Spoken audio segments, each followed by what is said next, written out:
সুকান্ত ভট্টাচার্যের শব্দ ধার করে বললে লোকচক্ষুর আড়ালে এখানে জমেছে অন্ধকার। এখন আর.জি. কর মামলার রায় তো এলো, কিন্তু জমে থাকা অন্ধকার কোনগুলোতে আলো পড়ল কই? পুলিশ হোক কিংবা সিবিআই, তদন্তকারী এজেন্সির ভূমিকা নিয়ে অজস্র প্রশ্নের ধোঁয়াশা কিন্তু রয়েই গেল। এই সমস্ত কিছু নিয়ে প্রথম প্রশ্ন, সঞ্জয়ের ফাঁসি চেয়ে হাইকোর্টে রাজ্যের পরে গেল সিবিআইও। শুরুতে কলকাতা পুলিশ, পরে সিবিআই, দুই এজেন্সির তদন্তকারী অফিসারের ভূমিকা নিয়েই একাধিক প্রশ্ন শিয়ালদা আদালতের রায়। দুই সংস্থাকে নিয়ে বিচারকদের এই পর্যবেক্ষণের পর তদন্তে কি করে ভরসা রাখবে তিলোত্তমার পরিবার? দ্বিতীয় প্রশ্ন, তদন্ত এগিয়ে নিয়ে যেতে ব্যর্থ হয়েছে লালবাজারের অফিসাররা। পুলিশ কমিশনারের উচিত কঠোর ব্যবস্থা নেওয়া। কপাল ভালো যে সঞ্জয়ের আইনজীবীরা পেঁচালো প্রশ্ন করেননি।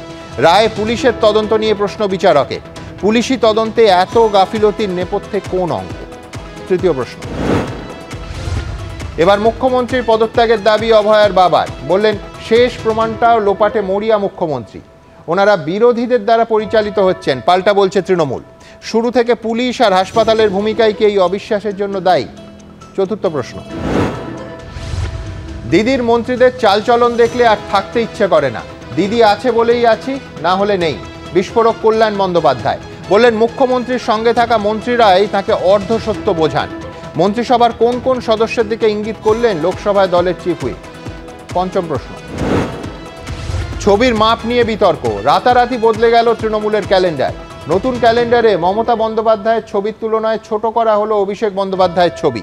ক্যালেন্ডার বিতর্কে তাহলে আবার স্পষ্ট হলো যে দলে নেত্রী শেষ কথা। তবে শুরুতেই দেখব, রাজ্যের পর সঞ্জয় রায়ের ফাঁসি চেয়ে আজ হাইকোর্টে মামলা দায়ের করলো সিবিআই। সোমবারই হতে পারে দুপক্ষের আবেদনের শুনানি। দেখুন, যেমন পুলিশ তথ্য প্রমাণ লোপাটে যুক্ত, তেমন সিবিআইও তথ্য প্রমাণ লোপাটে যুক্ত। এক পক্ষের বিরুদ্ধে শুরু থেকে তদন্ত কম, তথ্য প্রমাণ লোপাটের অভিযোগ বেশি উঠছে। আরেক পক্ষের বিরুদ্ধে কলকাতা পুলিশের তদন্তের ফাঁকফোকর ধরার পরিবর্তে কার্যত সেই রাস্তাতেই হেঁটে তদন্তকে সঠিক পরিণতি অবধি পৌঁছে দিতে ব্যর্থ হওয়ার অভিযোগ উঠেছে। এই দুই পক্ষ অর্থাৎ রাজ্য সরকার এবং সিবিআই এবার একে একে সঞ্জয় রায়ের ফাঁসির দাবিতে কলকাতা হাইকোর্টের দ্বারস্থ।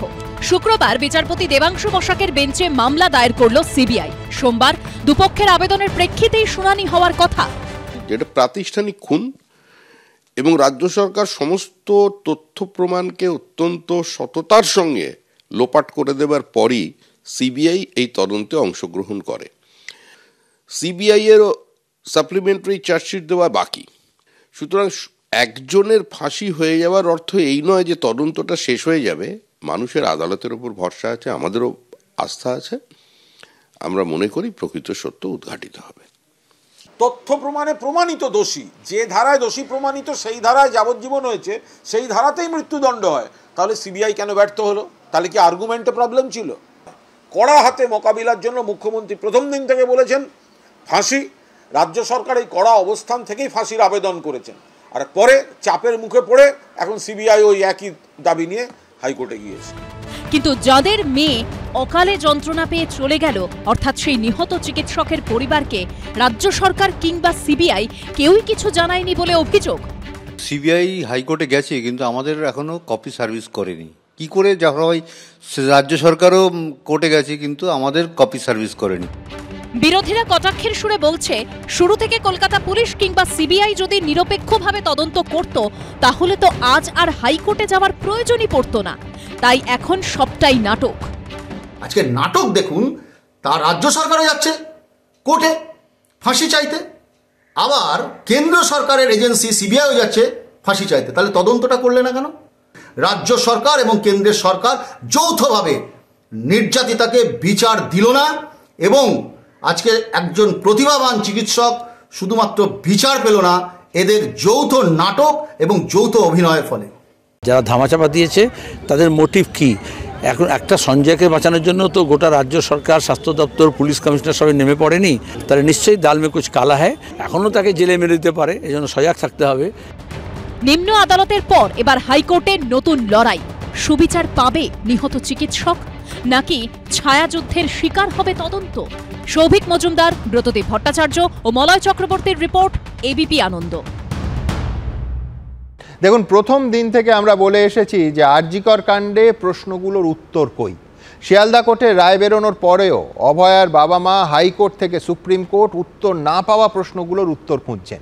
এমনকি শিয়ালদা কোর্টের মাননীয় বিচারক অনির্বাণ দাস তার রায় পর্যন্ত এক প্রসঙ্গে লিখছেন, there is one grey area and no answer before us. তাই আমাদের প্রশ্নগুলো কিন্তু থেকেই যাচ্ছে, হ্যাঁ, রায়ের পরেও একই রকম থেকে যাচ্ছে। সেই প্রশ্নগুলো নিয়েই যাব প্রাক্তন আইপিএস ডক্টর নজরুল ইসলামের কাছে। নজরুলদা, এক হচ্ছে যে কলকাতা পুলিশ এবং সিবিআই দুটো এজেন্সি তদন্ত যদি ঠিকমতো করত, যদি তথ্য প্রমাণ সাক্ষ্য ঠিকমতো সংগ্রহ করে নিজেদের যে আর্গুমেন্ট সেটাকে নিশ্ছিদ্র করে প্রশ্নাতীতভাবে প্রমাণ করতে পারত যে এটা rarest of the rare crime, তাহলে যাবজ্জীবনের বদলে ফাঁসি চেয়ে আজ দুপক্ষকে কোর্টে দৌড়তে হতো না। প্রথম 5 দিন অর্থাৎ তদন্তের গোল্ডেন পিরিয়ডটা পেয়েছে কলকাতা পুলিশ, সিবিআই তারপরে প্রায় 5 মাস পেয়েছে। কিন্তু দুপক্ষের কেউই, নজরুলদা, কি কাজের কাজটা করতে পেরেছে? আর করতে পারলে আজকে হাইকোর্টে দৌড়তে হতো, কড়া নাড়তে হতো হাইকোর্টে। দেখুন, কি কাজের কাজ তারা কি কেউ করতে চেয়েছিলেন? আপনি বলছেন যে করতে পেরেছেন। আমার তো ব্যক্তিগত ধারণা কলকাতা পুলিশও চায়নি, সিবিআইও চায়নি সত্যিকার তদন্ত হোক।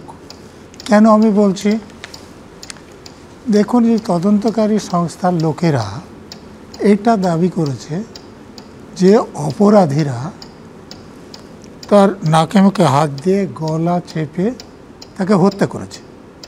সত্যি কি আমি জানি না। তো আমি যদি হাত দিয়ে গলা চেপে বা নাক মুখ চেপে হত্যা করি, তাহলে এখানে আমি ফিঙ্গারপ্রিন্ট তোলার চেষ্টা করব না? যাকে আমি সাসপেক্ট করছি তার আমি ফিঙ্গারপ্রিন্ট নেব না? সঞ্জয় রায়কে অ্যারেস্ট করা হয়েছে, তার ফিঙ্গারপ্রিন্ট নেওয়া হয়েছে কি? কেন নেওয়া হয়নি? ইচ্ছাকৃতভাবে। কারণ প্রথমে কলকাতা পুলিশ যেটা চেয়েছিলেন যে দেখুন, সুইসাইডের খবর শুধু বাবা মাকে দেওয়া হয়নি। আপনি যদি রায়টা ঠিকভাবে পড়েন তো আরজিকর ফাঁড়ি থেকে যে মেসেজটা টালা থানায় পাঠানো হয়েছে সেখানেও সুইসাইডের কথা বলা হয়েছে, এবং পরবর্তীকালেও ডেড বডি বলা হয়নি, আনকনসিয়াস বডি বলা হয়েছে। কেন? টালা থানায় যে অফিসার 3টের পরে এসেছেন তিনি রাত 11:30টার সময় 10:10 সময় দিয়ে জিডি এন্ট্রি করছেন। সেই জিডির জায়গাটা ফাঁকা রাখা হয়েছিল কেন? ধরুন ডেড বডিটা যদি হাসপাতাল কর্তৃপক্ষের কথা মেনে নেওয়া যায় তাহলে 9টা 9:30টায় দেখা গিয়েছে। আপনি জানেন তফাদার সাহেব তো সাক্ষী দিয়েছেন, তিনি প্রিন্সিপালকে বলেছেন, এমএসবিপিকে বলেছেন, একদম সকলকে বলেছেন। তাহলে 9টা 9:30টায় ডেড বডি দেখা গেল, রাত 11:15টায় কেন এফআইআর হচ্ছে? যে আজকে আমাদের মুখ্যমন্ত্রী ফাঁসি চাইছেন, তিনি যদি ফাঁসি চাইছেন তাহলে একজন ডেপুটি কমিশনার লেভেলের অফিসার তার বাবা মার অভিযোগ যে তাদেরকে টাকা দিতে গিয়েছিলেন, তো সেটা তদন্ত করতে বলতে হবে যে না ঘটনাটা সত্যি নয়, সেটাও তো বলতে হবে। আর একজন ডেপুটি কমিশনার লেভেলের অফিসার দিনের পর দিন প্রেস কনফারেন্স করে মিথ্যে কথা বলে গেলেন। যেমন একজন লোককে দেখিয়ে বলছেন যে ইনি আমাদের ফিঙ্গারপ্রিন্ট এক্সপার্ট, তিনি পিজি হাসপাতালের পিজিটি। তো তিনি মিথ্যে কথা কেন বলতে গেলেন? তদন্ত করে তো তার বিরুদ্ধে কোনো ব্যবস্থা নিতে হবে, বা না তিনি কোনো দোষ করেননি সেটাও তো বলতে হবে। এটা কি করা হয়েছে? একদম। আমি বলছি নজরুলদা একটার পর একটা পয়েন্ট তুলছেন। আমি এই অনুষ্ঠানে একেবারে মাননীয় বিচারপতির রায় থেকে ফরেন্সিক রিপোর্ট অবধি আপনাদের পড়ে শোনাবো। আমি তার আগে, হ্যাঁ, বিচারপতির রায়ও কিন্তু হাইকোর্টের টিকবে কিনা আমার সন্দেহ আছে। যদি আমাকে বলতে দেন, দু একটা উদাহরণ দিয়ে বলছি। দেখুন, বিচারপতির রায় এটা উল্লেখ করেছেন, যেমন ধরুন চুলের কথা, একদম যে চুলটা ওখান থেকে সিজ করা হয়েছিল, তারপরে ফরেন্সিক সায়েন্স ল্যাবে গিয়ে ল্যাবের লোকেরা ছোট চুল বড় চুল আলাদা করেছেন, এবং তারপরে ছোট চুলগুলো সঞ্জয় রায়ের সঙ্গে ডিএনএ ম্যাচিং হয়েছে, বড় চুলগুলো ভিক্টিমের সঙ্গে হয়েছে। এখানে যে আসামি পক্ষ একটা প্লে নিয়েছিল যে তাকে অ্যারেস্ট করার পর তার চুল টেনে ছেঁড়া হয়েছিল সঞ্জয় রায়, সেই চুল ওখানে পাঠানো হয়েছে। বিচারক বলছেন যে যখন এই চুলটা সংগ্রহ করা হয়েছিল তখন সঞ্জয় রায় অ্যারেস্টই হয়নি, ঠিক কথা, কিন্তু চুলগুলো ফরেন্সিক সায়েন্স ল্যাবরেটরিতে পাঠানো হয়েছিল কত তারিখে? 11 তারিখে। সঞ্জয় রায় অ্যারেস্ট হয়েছে কবে? 10 তারিখে। তাহলে পুলিশ প্রশাসন যদি সৎ না হয় তাহলে ওই চুলটা ওখানে দিয়ে দিতে আপত্তিটা কোথায়? বেশ বেশ বেশ ঠিক এই জায়গা থেকে তদন্তকারী অফিসাররা যদি, কারণ আমরা জানি না যথেষ্ট সততার সঙ্গে যথেষ্ট দক্ষতার সঙ্গে তদন্ত করেছেন কিনা। আমি বলছি লক্ষ্য করুন, এই একই প্রশ্ন আমি আবার বলছি, এই অনুষ্ঠানে আগামী 1 ঘন্টায় পরতে পরতে যে সংশয়গুলো একেবারে কাগজে কলমে রায় উল্লেখিত আছে এবং ফরেন্সিক রিপোর্ট, সায়েন্সের যে রিপোর্ট, সেই রিপোর্ট আপনাদের সামনে পড়ব এবং বিস্ময়কর একটার পর একটা রিয়েলাইজেশন যে কেউ এই জিনিস যদি পড়েন তার হবে। আমি এবার কবিতা সরকার, ডিফেন্স লয়ার, আমি আপনার কাছে আসবো। জজ সাহেব লিখেছেন, যেটা দিয়ে আমি শুরুও করলাম, যে ওর মানে রূপালী মুখার্জি, ইন্সপেক্টর রূপালী মুখার্জি, অ্যাডিশনাল ওসি, তার বিষয়ে আমি আবার আসবো অনির্বাণের কাছে, কিন্তু তার সম্পর্কে লিখছেন যে it is our good luck that the defense did not challenge her by placing some twisted questions but she failed to lead the investigation properly। আমি এই শেষ অংশটাকে সরিয়ে রাখলাম। অর্থাৎ আসামি পক্ষের কৌশলীরা পেঁচালো প্রশ্ন করে এই মাননীয়া রূপালী মুখার্জিকে বিপাকে ফেলেননি, বিড়ম্বনায় ফেলেননি। আমি এইখান থেকে স্বয়ং বিচারক কোন প্রসঙ্গে এই কথা বলছেন, যে এই প্রধান অ্যাকিউজ সঞ্জয় রায়ের ফোনে তদন্তের জন্য যেভাবে নেওয়া হয়েছে, সেই ফোন সিজ করা হয়নি, বাইরে ফেলে রাখা হয়েছে, আবার তাকে ফেরত দেওয়া হয়েছে, গ্রেফতার অবধি সিজ করা হয়নি, সেটা নিয়ে মানে কি তদন্তের মণিমুক্ত ছড়িয়েছেন, পাতায় পাতায় তার উল্লেখ আছে। আমি বিস্তারিত ডিটেলসে যাচ্ছি না, কিন্তু তারপর তার সম্পর্কে তিনি সম্ভাবনার কথা লিখছেন তদন্তকারী অফিসার সম্পর্কে, that she had tempered the data of the mobile off the accused. আমি বলছি এই সম্ভাবনা, তার আলটেরিয়ার মোটিভ কী ছিল, এ তো বিস্ময়কর। মাননীয় বিচারক শুধু তার মনে সংশয় হয়েছে তা নয়, তিনি জাজমেন্টে জজ সাহেব সেটা লিখেছেন। ডিফেন্স লয়ারদের মনে, জজ সাহেবের মনে আজকে যে প্রশ্ন, এবং সেই প্রশ্ন এতটাই গভীর যে তার রায়তে তিনি তার উল্লেখ করেছেন। কবিতাদি, আপনার কাছে আমার প্রশ্ন থাকবে যে ডিফেন্স লয়ারদের মনে এই প্রশ্ন কি জাগেনি? তার কারণ হচ্ছে সত্য উদ্ঘাটনে অত্যন্ত বড় ভূমিকা থাকে ডিফেন্স লয়ারদের। সেখানে কি কোনো খামতি ছিল? খামতি তো অনেক ছিল, সেটা আমি আগেও বলেছি বিভিন্ন জায়গায়। যেখানে আমার পজিশন হলো একজন অ্যাসিস্ট্যান্ট হিসেবে, আমরা নালসার একটা প্রজেক্টে আছি এখন। আমাদের যে ডিউটিটা আমরা করি সেটা আমাদের কন্ট্রাকচুয়াল, এবং সেখানে নালসার গাইডলাইন্স কিছু আমাদের মেনে চলতে হয়, না হলে সেটা হবে না, কারণ আমাদের বেতনও নালসাই পাঠায়।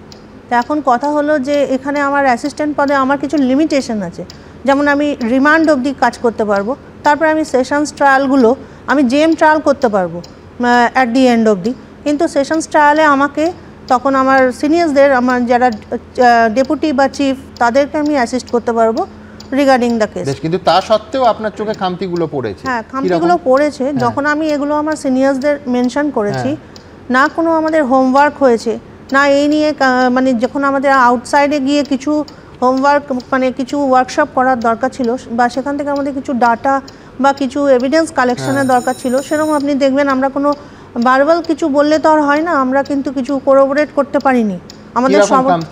হ্যাঁ, কিরকম খামতি মানে যেমন ধরুন সঞ্জয় রিলেটেড যে ওর যে ইনজুরি মার্কসগুলো, আমরা কিন্তু তার এগেনস্টে কোনো রকম বা তার সাপোর্টে কোনো রকম এভিডেন্স আমরা কোরোবোরেশনে আনতে পারিনি। হ্যাঁ, বা আমরা যে কথাগুলোই বলছি বা যা স্টোরি বা যা ন্যারেশন আমাদের সবই আমরা তো দেখেছি যে থ্রু আউট দ্য কেস মানে উনি আমার যে সিনিয়র্সরা শুধুমাত্র প্রসিকিউশনকেই হেল্প করে গেলেন, যে স্টোরি উনি উত্থাপন করছেন প্রসিকিউশন সেখান থেকে গেইন করে যাচ্ছে। এই চলেছে মানে ড্রামা, যেখানে আমরা 207 পিটিশন দিয়ে আমরা প্রথমেই কি করতে পারতাম ট্রায়ালের শুরুতেই, যে আমার কিছু কপিজের দরকার আছে। কোন কপিগুলো না, যা সাক্ষ্যগুলো যে আমি চার্জশিটে আনা হয়নি যে সাক্ষীদের, অথচ তাদের 161 স্টেটমেন্ট রাখা হয়েছে, মানে পুলিশ নিয়েছে।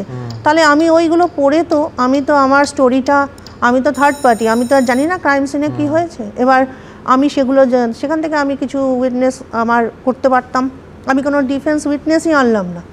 আর আমি কি করলাম না, এখন যে স্টেজটা চলছে সেখানে তার এগেনস্টে আমি যে ফার্দার ইনভেস্টিগেশন তো চলছে, কিন্তু এই স্টেজে আমার আসামিকেই ফার্দার ইনভেস্টিগেশনে যদি কোনো এমন কিছু বেরিয়ে আসে, দেখা যায় যে সঞ্জয়ের ভূমিকা অনেকটা কম, হ্যাঁ, কিন্তু বাকিদের আরো লোক অ্যারেস্ট হচ্ছে বা কিছু, তখন এই রায়টা কি হবে? অন্য লোক যুক্ত আছে, হ্যাঁ, এই যে এইটাও যদি দেখা যায় এই যে মারাত্মক। হ্যাঁ, তাহলে এই মুহূর্তে সঞ্জয়ের যে বিচার হওয়া কি এখনই দরকার ছিল, তার জন্য কোনো প্রেয়ার কি ডিফেন্স রেখেছে?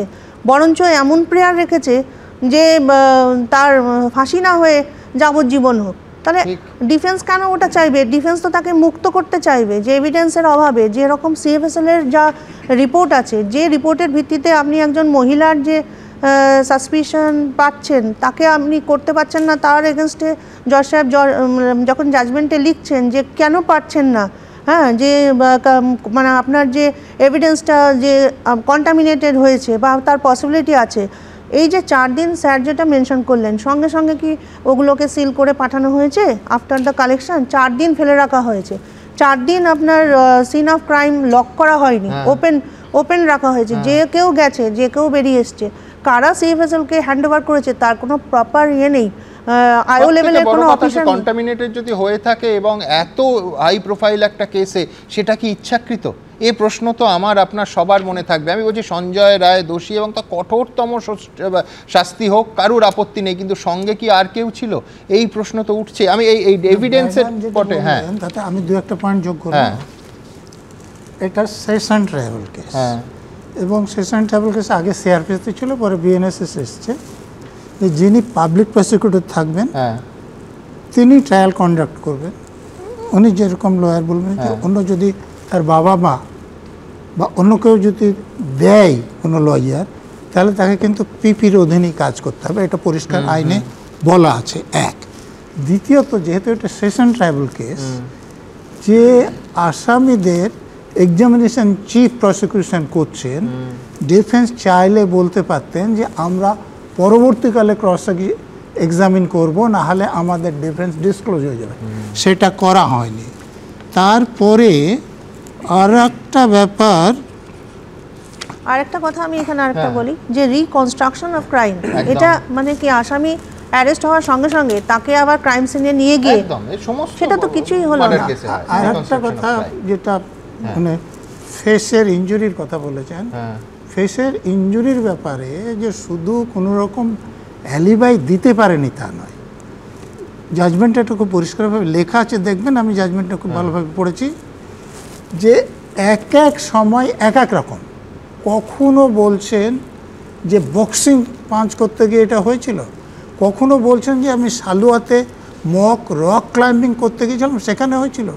তো আপনি যদি একই জিনিসের কারণ এক এক জায়গায় এক এক রকম বলেন, তাহলে সেটা কি করে বিশ্বাস? একদম একদম। আমি এইখান থেকে একেবারে স্পষ্ট করে আপনাদের সামনে যেটা রাখতে চাইবো, সেটা হচ্ছে এ তো ডিফেন্সের পার্টে গেল, প্রসিকিউশন কি করছিল, তদন্ত কি হচ্ছিল, পরিষ্কার প্রশ্ন তুলতে চাই আমরা যে অভয়া শুধু খুন হয়নি, খুন হয়েছে তদন্ত। কেন?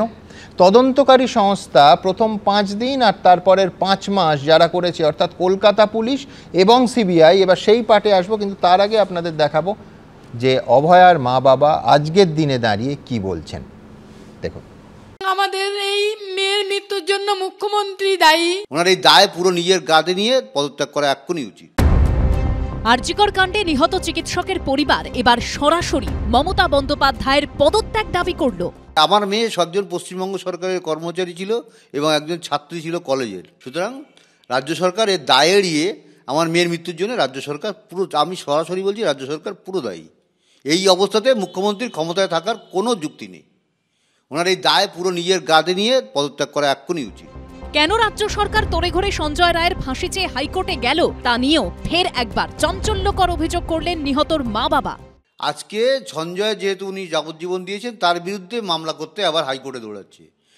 তাহলে কি হচ্ছে, উনি যে দোষী এবং প্রমাণ করে দিয়েছেন লোয়ার কোর্টের যে জজ, সেটা বুঝতে পেরেই উনি মানুষকে বোকা বানানোর জন্য আজকে হাইকোর্টে দৌড়িয়েছেন। শেষ প্রমাণটুকুও যেন লোপাট করা যায়, কোনো প্রমাণিত উনি রাখেননি, যাতে শেষ প্রমাণটুকুও লোপাট করা যায়, তার জন্য মরিয়া হয়ে উঠেছেন উনি। তড়িঘড়ি কেন নিহত চিকিৎসকের শেষকৃত্য করা হয়েছিল, কি লুকোতে? শুরু থেকে ওঠা এই প্রশ্ন নিয়েও বিস্ফোরক অভিযোগ করেছেন নিহত চিকিৎসকের মা বাবা। তখন আমার মেয়ের দেহটাকে চুল্লিতে ঢুকিয়ে দেওয়া হলো, তখন আমাদের এখানকার MLA নির্মল ঘোষ সঞ্জীব মুখার্জির পিঠ চাপড়ে ওয়েল ডান বয় বলছিল। এই নির্দেশ আমি মনে করি মুখ্যমন্ত্রীর পুরো হস্তক্ষেপে এটা হয়েছে। এরা সম্পূর্ণভাবে তথ্য প্রমাণ লোপাটের সঙ্গে যুক্ত। এদের কেন পুলিশ সিবিআই গ্রেপ্তার করে তাদের কঠোর শাস্তি দিচ্ছে না, এটা আমার সমস্ত সরকারের কাছে এবং রাজ্য সরকার কেন্দ্র সরকারের কাছে। নিহত চিকিৎসকের মা বাবার অভিযোগ প্রসঙ্গে পানিহাটির তৃণমূল বিধায়ক নির্মল ঘোষের সঙ্গে বারবার যোগাযোগ করা হলেও তার কোনো প্রতিক্রিয়া পাওয়া যায়নি। তবে মুখ্যমন্ত্রীর বিরুদ্ধে বিস্ফোরক অভিযোগ প্রসঙ্গে নিহত চিকিৎসকের মা বাবার বিরুদ্ধে কড়া প্রতিক্রিয়া দিয়েছে তৃণমূল। যে মুখ্যমন্ত্রী, যে পুলিশ 24 ঘন্টার মধ্যে তার মেয়ের ধর্ষক এবং খুনিকে ধরে আনলো, তাকে ধন্যবাদ জানানোর বদলে যদি অন্য কোনো ধরনের বিরূপ মন্তব্য হয় এবং আদালতের সব প্রসেস দেখেও, তাহলে ধরে নিতে হবে যে এই অন্ধ তৃণমূল বিরোধী কিছু অশুভ শক্তির হাতে তারা পরিচালিত হচ্ছে। আরজিকর কাণ্ডে নিম্ন আদালত রায় ঘোষণা করেছে। এবার আইনি যুদ্ধ হাইকোর্টে। অজস্র অধরা প্রশ্নের উত্তর কি কোনোদিন পাওয়া যাবে? উজ্জ্বল মুখোপাধ্যায়, কৃষ্ণেন্দু অধিকারী ও সমীরণ পালের রিপোর্ট, এবিপি আনন্দ। আবার বলছি যে এই রায় যদি মন দিয়ে 172 পাতা কেউ পড়েন, তার মনে হবে যে অভয়া শুধু খুন হয়নি, খুন হয়েছে তদন্ত। আমি পর আসবো। কলকাতা পুলিশ প্রথম 5 দিনে কি মণিমুক্ত ছড়িয়েছে, স্বয়ং বিচারক অনির্বাণ দাস তার রায়ে কি বলছেন। রায় লিখছেন, I also want to criticize the act of Inspector Rupali Mukherjee. She was the additional OC and obviously was a senior officer, and it can be presumed that she had sufficient knowledge to tackle the case. এরপর তিনি একেবারে পরিষ্কার এতক্ষণ যে ব্যাখ্যাটা করলাম সেটা হচ্ছে সঞ্জয়ের কাছ থেকে মোবাইল নিয়ে এবং সেটাকে কোনোভাবে সিজ না করা, বাইরে ফেলে রাখা ইত্যাদি ইত্যাদি। তারপর বলছেন তার আলটেরিয়ার মোটিভ কী ছিল, that she had tamper the data of the mobile off the accused. এই সম্ভাবনার কথা মাননীয় বিচারকের মনে উঠছে, এখানে শেষ নয়। তারপর তিনি বলছেন, as the Commissioner of Police Kolkata is the highest administrative authority of Kolkata Police, I think that this type of illegal or indifferent acts, ভাবুন এই ভাষায় বলছেন যে বেআইনি এবং উদাসীন কাজ, illegal and indifferent act of Kolkata police personnel should be tackled by him in a very strict way so that no one can be escaped. আমি বলছি ঠিক এই জায়গা থেকে কোন কথা মনে হলে একজন বিচারক তার রায় এ কথা লিখতে পারেন। আমি অনির্বাণের কাছে আসবো। অনির্বাণ, কলকাতা শহরেই আমরা সবাই থাকি। ভারতবর্ষে একসময় প্রশ্নাতীতভাবে মাথা নিচু করে মানত যে কলকাতা পুলিশে শুধু ঐতিহ্য নয়, শ্রেষ্ঠত্ব। আজকে ফোর্স সম্পর্কে একজন বিচারক তিনি রায় এই কথা লিখছেন এবং বলছেন যে তদন্তকারী অফিসারের কে এটা বের করা হোক, কেন এটা করলেন এবং ট্রেনিং ইত্যাদি আরও নানা কথা লিখেছেন। আমি আর অতটা নিচ্ছি না। কোথায় দাঁড়িয়ে আমরা কি তদন্ত হয়েছে প্রথম 5 দিন? না, আপনি যে লাইনটা পড়লেন একটা জায়গা জানি না কেন বাদ দিয়ে গেলেন, পেজ নম্বর 151 থেকে আপনি পড়ছিলেন এই রূপালী মুখার্জির বিষয়টা। সেখানে কোর্ট বলেছে, it is fact that from the evidence it was not established that she had done it with any ulterior motive or that she had tampered the data of the mobile of the accused. হ্যাঁ, তিনি mobile নেওয়া রাখা এটা নিয়ে ডেরিলিকশন of duty. না একটু বাদ দেইনি, কিন্তু একজন বিচারক তার না এস্টাবলিশ তো নয়, তাহলে তো তার শাস্তি হতো। ইস্যুটা তো তা নয়, ইস্যুটা হচ্ছে একজন বিচারক মনে করছেন যে এগুলো সম্ভাবনা না। অনির্বাণ, সম্ভাবনার কথা বলেননি তো, পরিষ্কার আমি লাইনটা পড়ে দিচ্ছি। আরে লাইনটার বিষয় নয়, তিনি এটা উল্লেখ করছেন এই সম্ভাবনা উঠেছে বলেই তো তাকে ক্লারিফিকেশন দিতে হচ্ছে। তার রায়ে বলছেন, জিনিসটা গ্র্যাভিটি বোঝো, বলছেন যে it was not established that she had done it with any ulterior motive, অর্থাৎ তার motive, mens rea, criminal intent, কি বলছো? আই ওর ক্রিমিনাল ইন্টেন্ট যদি প্রশ্ন হয় তাহলে তো সবই শেষ হয়ে গেল। তা বলছি না। দেখুন না, আমাকে বলতে দিন, ট্যাম্পারিং অফ এভিডেন্সের প্রশ্ন এটাও কিন্তু বিচারক ডিল করেছেন, সেখানে স্পষ্টভাবে জানিয়েছেন। তুমি তো পরের প্যারাগ্রাফ যেটা পড়লাম, যদি উনি তাই মনে করতেন যে একেবারে কিচ্ছু হয়নি, কোনো সমস্যা নেই, তাহলে কলকাতার পুলিশ কমিশনারকে তিনি বলতেন যে this type of illegal and indifferent acts of police personnel should be tackled by him in a very strict way. ঠিকই বলেছেন, কেউ কিচ্ছু করেনি আর উনি এটা সুপারিশ করছেন that no one can be escaped. না সুমনদা, কেউ কিচ্ছু করেনি আমি বলিনি। আমি এবারে বলবো অভয় মারাই যায়নি, বেঁচে আছে, এখনো চিকিৎসা করছে। আপনি এক্সট্রিম বাইনারিতে চলে যাচ্ছেন, ইটস আইদার 0 or 1, ব্যাপারটা এরকম নয়। এখানে তাদের ডিউটি ডিসচার্জ করার প্রশ্নে ডেরিলিকশন এই টার্মটা কোর্ট বারবার ব্যবহার করেছেন যে yes there was dereliction of duty, কিন্তু তাতে তিনি কোনো মোটিভ অ্যাসাইন করার মতো আরে হলো তুমি কিসে অবহেলা করছো যে একটি মেয়ে সে 36 ঘন্টা ডিউটি করার পর তার কর্মস্থলে খুন হয়েছে, তাতে ন্যূনতম অবহেলা কেন থাকবে? কেন একজন বিচারক এই কথা বলার সমর্থন করছে যে ন্যূনতম অবহেলাও থাকা উচিত নয়, ছিল না, এবং তার জন্য সেখানে যারা দায়িত্বপ্রাপ্ত ছিলেন তাদের বিরুদ্ধে যেটুকু যা পদক্ষেপ সেটা করা উচিত, এটা নিয়ে আমার কোনো দ্বিমত নেই। যেখানে আমি ডিফার করছি সেটা হচ্ছে কোর্ট কোনোভাবেই তাদের ইন্টেনশন নিয়ে প্রশ্ন তোলেননি। তারা কখনোই কোর্ট বলেননি যে এখানে ট্যাম্পারিং অফ এভিডেন্স। তোমারই এই মন্তব্যের আলোতে তুমি যেখানে পড়ছো তার একটা প্যারাগ্রাফ নিচে 3টে লাইন নিচে এসো। তাই যদি হয় তাহলে কেন কমিশনার অফ পুলিশ কলকাতা তাকে ইল্লিগাল এবং ইনডিফারেন্ট অ্যাক্ট নিয়ে স্ট্রিক্টলি ট্যাকেল করতে বলছেন এবং যাতে বলছেন no one can be escape? সকাল 10:10 যে জিডি এন্ট্রি হচ্ছে যে বইটাতে, জিডি বইটাতে, সেইখানে ফাঁকা রেখে যিনি পরে 3টে না কটার সময় জয়েন করছেন তিনি সেখানে গিয়ে পরে সই করছেন। এইগুলো ডেফিনেটলি শাস্তিযোগ্য ডিপার্টমেন্টাল প্রসিডিং হওয়া উচিত, আমার কোনো দ্বিমত নেই। কিন্তু যেটা তোমারও নেই আমারও নেই, কিন্তু বিচারক তার পরের লাইনেই দেখো তুমি যে লাইনটা পড়লে তাতে বলছেন যে রূপালীর খুব স্পষ্ট যে ব্যাখ্যাতে তিনি সন্তুষ্ট নন বলেই তো রায় রেখেছেন গোটাটা। তিনি এটাও বলছেন, এটাও পেজ নাম্বার 159। এরপরে তুমি যদি বলো যে না ওনার অন্য কোনো ক্রিমিনাল ইন্টেনশন ছিল না, কার না আইও ক্রিমিনাল অ্যাডিশনাল ওসি, তাহলে তো বলতে হয় যে ফোর্সের কিছু নেই। আমিও সে কথা বলছি না, তুমিও বলছো না, আর এটা হলে তুমি আমি কেউ নিরাপদে থাকবো না, কিন্তু আমি বলছি কাজটা দেখো। ক্রিমিনাল মামলায় মেন্স রিয়াটা সর্বাপেক্ষা ইম্পর্টেন্ট, যে আপনার ক্রিমিনাল ইন্টেন্ট আছে না নেই এটার উপর মামলা দাঁড়িয়ে থাকে। এইখানে যিনি আইও বা যারা ডিউটি অফিসার গ্রিভেন্স সেলের একজন সিনিয়র অফিসারকে নিয়ে জজ সাহেব এই প্রশ্ন তুলছেন, কিন্তু এই অবধি দেখে যদি আপনি ভাবেন যে এই অবধি কলকাতা পুলিশের প্রথম 5 দিন যা হয়েছে তারপরে দুর্ধর্ষ কাজ করেছে সিবিআই, তার কারণ রক্কানিনাদ করে একেবারে পুরস্কারপ্রাপ্ত সিবিআই অফিসার এলেন, তার নাম সীমা পাহুজা। তিনি একেবারে সিবিআইয়ের আইও অর্থাৎ কলকাতা পুলিশের আইও কিচ্ছু পারলেন না। সীমা আহুজা সিবিআইয়ের আইও, তিনি স্পেসিফিক একেবারে দুর্ধর্ষ কাজ করলেন, একেবারে তা নয়। পাতার পর পাতায় তিনি লিখেছেন, একেবারে উল্লেখ করেছেন যে কোথায় কোথায় সেখানে খামতি। ভাবুন কি কপাল এই পরিবার এবং আমাদের বঙ্গবাসীর যে এই রকম একটা মামলা যেটা প্রথম দিন থেকে ঘৃণিত এবং মানে সংবাদ মাধ্যমের গোটা পৃথিবীর সংবাদ মাধ্যমের নজরে আছে, তাতে দুজন আইও কলকাতা পুলিশ এবং সিবিআই দুজনেই কি মিজারেবলি ফেল করছেন। সীমা পাহুজা সম্পর্কে মাননীয় বিচারপতি লিখছেন 88 পাতায়, she did not collect any fingerprint impression of the accused. খানিকক্ষণ আগে যে ইঙ্গিত নজরুলদা দিচ্ছিলেন, তারপরে বলছেন যে শুধু ছাপ উদ্ধারের চেষ্টা করেননি তা নয়, তিনি আরজি করের কোনো নার্স, আয়া বা গ্রুপ ডি কর্মীকে জিজ্ঞাসাবাদ করেননি, তাদের নামও চার্জশিটে সাক্ষী হিসেবে উল্লেখ করেননি। She personally did not examine any nursing staff, Aya or Group D staff of Arjikar Haspatal. She did not take initiative to collect the pen drive from Dr. Rajoshi Roy in respect of CCTV footage of the camera installed at the 3rd floor of Emergency Building Chase Department. অর্থাৎ যে CCTV footage নিয়ে গোটা দেশের গোটা পৃথিবীর মানুষ হাঁ করে থাকালো যে সুপ্রিম কোর্টে এই নিয়ে কী তর্ক বিতর্ক চললো দিনের পর দিন, সেখানে সিবিআইয়ের আইও ন্যূনতমভাবে রক্ষণাবেক্ষণের দায়িত্বে থাকা ব্যক্তির বয়ান নেওয়ার পরেও চিকিৎসক রাজস্বী রায়ের কাছ থেকে বক্ষরোগ বিভাগে সিসি ক্যামেরার ফুটেজ ভর্তি পেনড্রাইভ উদ্ধারে উদ্যোগী হননি। হাসপাতালের এমডিআর এবং টিভি ওয়ার্ডের কয়েকজনের বয়ান নেওয়া হলেও তাদের সাক্ষী হিসেবে উল্লেখ করা হয়নি। আমি এবার রাজস্বীর কাছে আসবো। রাজস্বী, মানে আমি বলছি সবাই মিলে তদন্তটাকে কার্যত খুন করেছে, শুধু অভয়া খুন হয়নি। দেখো সুমনদা, প্রথম কথা হচ্ছে সিবিআই কেন কাজ করেনি, সিবিআই কি করেছে তার জবাব দিয়ে পরিষ্কারভাবে সিবিআইকে করতে হবে এবং সিবিআইকে এই নিয়ে ফেসও করতে হয়।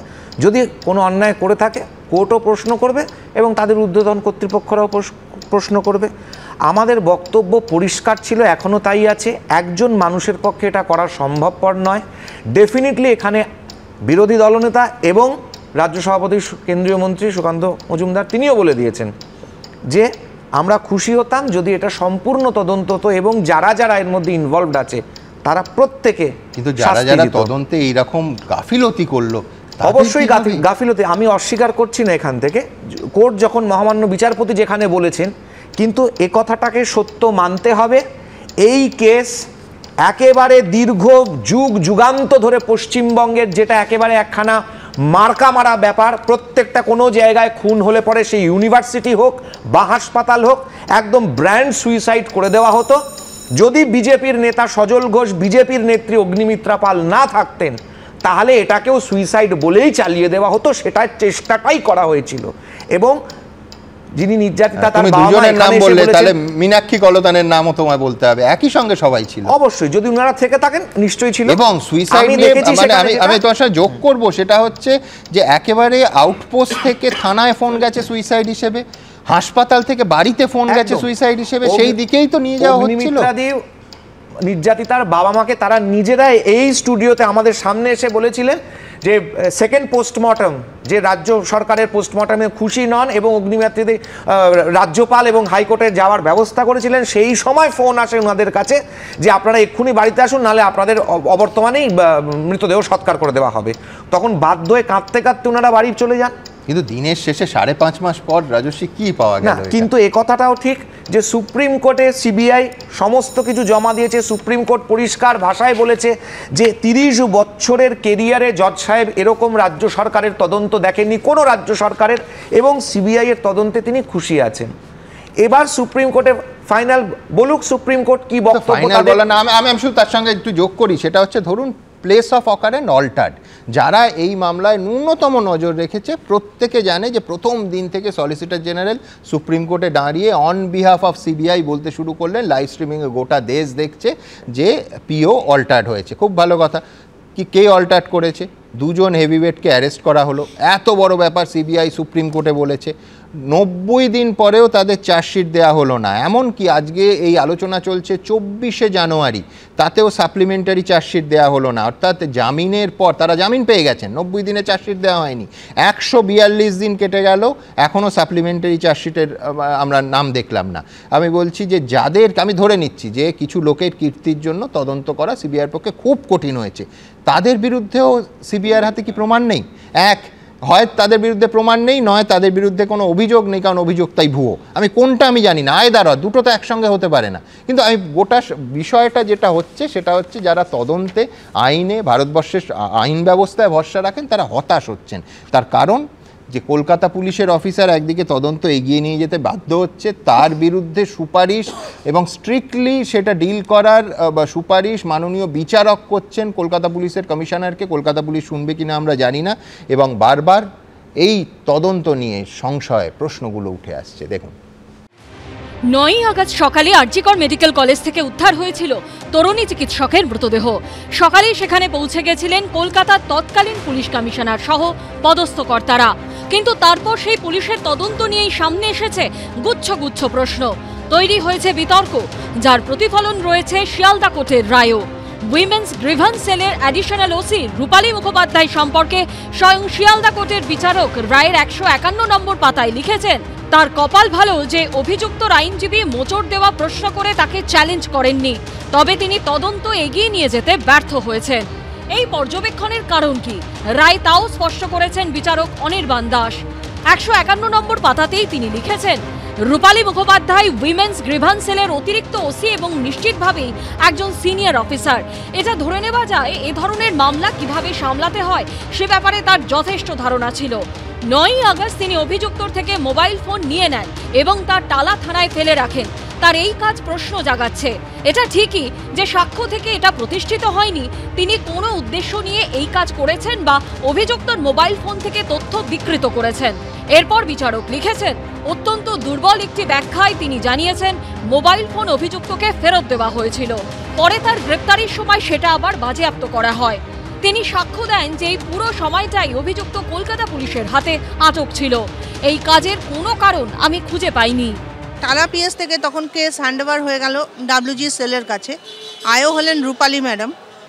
রূপালী ম্যাডাম ওর ফোনটা নিয়ে নিল, চার্জ কমে গেছিলো বলে সেটাকে বললো তোমার ফোনে তো ওপেন হচ্ছে না, চার্জ কম, অন হচ্ছে না, এটা বরঞ্চ আমি টালা পিএসে পাঠাচ্ছি, সেখানে চার্জ হবে।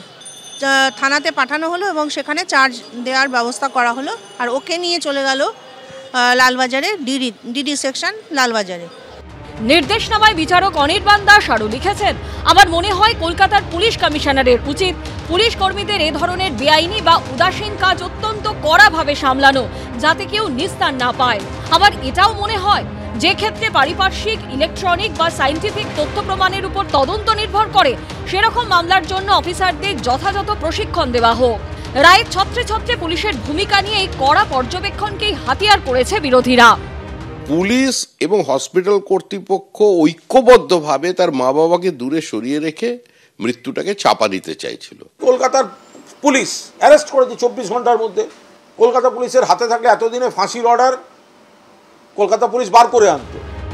এতদিন সারা রাজ্য তাকিয়েছিল আরজিকর কাণ্ডের রায়ের দিকে, কিন্তু রায়ের পরও অজস্র প্রশ্ন রয়েই গেল। ব্রতদীপ ভট্টাচার্য, অনির্বাণ বিশ্বাসের রিপোর্ট, এবিপি আনন্দ। সিএফএসএল রিপোর্ট, আপনারা জানেন ডিএনএ ম্যাচিং থেকে ফরেনসিক পরীক্ষার একাধিক গুরুত্বপূর্ণ বিষয় এই রিপোর্ট আলোকপাত করেছে। আচ্ছা, এর যা বহু জায়গায় এই রায়তে কোটেডও হয়েছে, ওভারঅল ইনফারেন্স কি বলা হয়েছে, খুব ছোট্ট ছোট্ট তিনটে, মানে গোটা রিপোর্টটা কার্যত তিনটে বুলেট পয়েন্টে সাম আপ করা হয়েছে। কি সেটা? 1 number, mister Sanjay Roy was present at the scene of crime. পরের অংশটা পড়ছি না, প্রচুর অপ্রাপ্তবয়স্ক ছেলে মেয়ে দেখে, আমি ঠিক ওই ডিটেলসে যেতে চাইছি না। দ্বিতীয়টা কি? In addition to Mr. Sanjay Roy, there is evidence of at least one female, at least one টার নিচে আন্ডারলাইন করেছে সিএফএসএল কর্তৃপক্ষ। In addition to Mr. Sanjay Roy, there is evidence of at least one female being present at the scene of crime who had also touched the victim's body part. 3 number bullet পয়েন্টটা কি এই overall ইনফারেন্সের? Presence of males in addition to Mr. Sanjay Roy at the scene of crime cannot be ruled out. অর্থাৎ এতক্ষণ ধরে যে আলোচনাটা আমরা করছি, এত মানুষের মনে সংশয়, এই সিএফএসএল রিপোর্টে কিন্তু ওভারঅল ইনফারেন্সের শেষ গুরুত্বপূর্ণ বাক্যে বলা হচ্ছে প্রেজেন্স অফ মেল, একাধিক পুরুষের অস্তিত্বের সম্ভাবনা আছে সিন অফ ক্রাইমে, অন্তত সেই সম্ভাবনা উড়িয়ে দেওয়া যায় না। I repeat, presence of males in addition of Mr. Sanjay Roy at the scene of crime cannot be ruled out. আচ্ছা, এখান থেকে তর্কের খাতিরে সব সম্ভাবনাই তো আমরা আলোচনা করছি, আমি শতরূপের কাছে যাব, কিন্তু তার আগে আমি যদি ধরে নিই যে ডিএনএ স্যাম্পল কন্টামিনেটেড হয়েছে, দূষিত হয়েছে, তাহলে সেই দূষণটা, সেই স্যাম্পল, আমরা সবাই জানি এত হাই প্রোফাইল কেস, গোটা দেশের নজর আছে, নিঃসন্দেহে যত্ন সহকারে তোলা উচিত ছিল, তোলা হলো না, সেটা কি ইচ্ছাকৃত? সেই নিয়ে কোনো তদন্ত হয়েছে? এর রিফ্লেকশন কিন্তু মার্জনা করবেন রায়তেও আমরা দেখতে পাইনি। খুব বেশি প্রশ্ন এ নিয়ে আদালতেও হয়নি, অন্তত এটা তো ইন ক্যামেরা সেশন ছিল, সাংবাদিকরা থাকার উপায় ছিল না, কিন্তু পরবর্তীকালে তার কোনো রিফ্লেকশন দেখতে পাইনি। যদি ইচ্ছাকৃত হয়, তথ্য প্রমাণ লোপাটের অংশ হিসেবে এটা হয়, তাহলে এর তদন্ত কোথায়? সবথেকে বড় কথা যে আমি এটা থেকে কনক্লুসিভ ডিএনএ যে অংশগুলো কনক্লুসিভ সেই অংশগুলো ব্যবহার করছি, কিন্তু এত বড় একটা ওভারঅল ইনফারেন্সের সম্ভাবনার কথা, তা নিয়ে যথেষ্ট পরিমাণ তদন্ত হয়েছে কি? এই প্রশ্ন সাধারণ মানুষ হিসেবে থাকবে শতরূপ। সুমনদা, পশ্চিমবাংলার পুলিশ যখন কোনো ভুল কাজ করে তখন কি বিরোধী দল হিসেবে বিজেপি কথা বলে যে না ওটা পুলিশ করেছে, কৈফিয়ত পুলিশকে দিতে হবে, এর জন্য তৃণমূল সরকারকে দোষ দেওয়ার কোনো মানে হয় না? সেক্ষেত্রে সিবিআই যদি কোনো ভুল কাজ করে তার উত্তর এটা কী করে হয় যে না সিবিআই যা করেছে সিবিআইকে তার উত্তর দিতে হবে, এর সঙ্গে কেন্দ্রের সরকারের কোনো সম্পর্ক নেই? এটাকে একটা 5 বছরের বাচ্চাও বিশ্বাস করবে? 2 নম্বর কথা হচ্ছে, সুপ্রিম কোর্টে ঠিক কথা, সিবিআই কলকাতা পুলিশের ভূমিকা নিয়ে যে তথ্য, অনেক তথ্য নষ্ট করা হয়েছে, তারপরও যে তথ্য সিবিআই দিয়েছিল সুপ্রিম কোর্টে মুখবন্ধ খামে, তার ভিত্তিতে সুপ্রিম কোর্টের এক বিচারপতি বলেছিলেন যে আমার 30 বছরের জীবনে আমি মানে বিচারক হিসেবে জীবনে আমি এই পুলিশের ভূমিকা দেখিনি। এবার আমাদের প্রশ্ন হচ্ছে পুলিশের যোগ করো যে একটার পর একটা মুখবন্ধ খাম, সেই রিপোর্ট পড়ে বিচারপতিরা শিউরে উঠছেন। এইবার পুলিশের ভূমিকা নিয়ে যা সিবিআই মুখবন্ধ খামে সুপ্রিম কোর্টে জমা দিতে পারলো, সেটাই চার্জশিট আকারে আজ পর্যন্ত কেন শিয়ালদা কোর্টে জমা দিতে পারলো না, যে অভিজিৎ মণ্ডল বেলটা পেয়ে গেল? এর কোনো গ্রহণযোগ্য ব্যাখ্যা? আচ্ছা, তারপরে 142 দিন চলে গেছে, 142 বছর চলে যাবে। সুদীপ বন্দ্যোপাধ্যায় কবে বেল পেয়েছে? মদন মিত্র থেকে শুরু করে অভিষেক বন্দ্যোপাধ্যায়, তার নাকি নাম সাপ্লিমেন্টারি চার্জশিট ঢোকানো হবে, গল্পগুলো আমরা 142 বছর ধরে শুনছি। 142 দিন তো কিছুই না। আর নয়তো বুঝতে হবে ওগুলো ব্যাড অ্যারেস্ট, ওরা কেউ যুক্ত নন, একদম না অভিজিৎ বাবু যুক্ত, না সন্দীপ ঘোষ। অতএব রাজ্যের পুলিশের পাপের দায় যদি রাজ্য সরকারের হয়, তাহলে সিবিআইয়েরও ধারাবাহিক পাপের দায় কেন্দ্রের সরকারকে নিতে হবে। এই নিয়ে কোনো কথা নেই। দ্বিতীয় কথা, ম্যাডাম এখানে যে কথাটা এখানে বললেন, সত্যি সত্যি আমি বলছি সুমনদা, আমি যদি ঠিক বুঝে থাকি মানেটা এই দাঁড়াচ্ছে যে এই ঘটনায় সরকার পক্ষ এবং অভিযুক্তের পক্ষের আইনজীবীরা মোটামুটি এক ভাষায় কোর্টে ভূমিকা পালন করেছেন, এটা কিন্তু ম্যাডাম বললেন। সেক্ষেত্রে এই একজন সাধারণ মানুষ হিসেবে কি মনে এই প্রশ্নটা আসবে না যে সঞ্জয় রায় ছাড়া বাকি আর কেউ দোষী নয়, এটা একেবারে রাষ্ট্রের তৈরি করে দেওয়া একটা ডিজাইন কিনা কেন্দ্রের সরকার এবং রাজ্যের সরকার উভয়ই যার অংশ। এবং সেখান থেকে আমি একটা কথা বলছি, সঞ্জয় রায় যেদিন কনভিকশনটা হলো তারপরে তাকে বিচারক বলল যে আপনার কি বক্তব্য আছে। পরের দিন আনন্দবাজার পত্রিকায় তার বর্ণনা পড়ছি, পরিষ্কার একদম বুলেট পয়েন্টে লেখা আছে সঞ্জয় রায় আমি দোষ করিনি, হ্যান করিনি, ত্যান করিনি বলতে বলতে বলছে আমার গলায় ওই কি একটা রুদ্রাক্ষের মালা না কি ছিল ছিঁড়ে যেত ইত্যাদি সব বলতে বলতে বলছে আমাকে এমনকি এক আইপিএস অফিসার বলেছিল যে এই কথাগুলো এখন বলতে হবে না পরে বলবে। যেই আইপিএস অফিসার পর্যন্ত আসলো কথাটা, বিচারক তাকে বলেন ঠিক আছে আজকে আর বলতে হবে না, পরের দিন যা বলার বলো। ওখান থেকে সরিয়ে নিয়ে চলে যাওয়া হলো। পরের দিন সঞ্জয় রায়কে ওর কোয়ান্টাম অফ পানিশমেন্ট শোনানোর পরে যে তোমার যাবজ্জীবন হবে, তারপরে সঞ্জয় রায় অনেক কথা বললো, কি কোয়ান্টাম অফ পানিশমেন্টটা শোনানোর আগে অনেক কথা বললো, যে কোনো কারণেই হোক সে আর আইপিএস অফিসারের প্রসঙ্গটাই গেল না।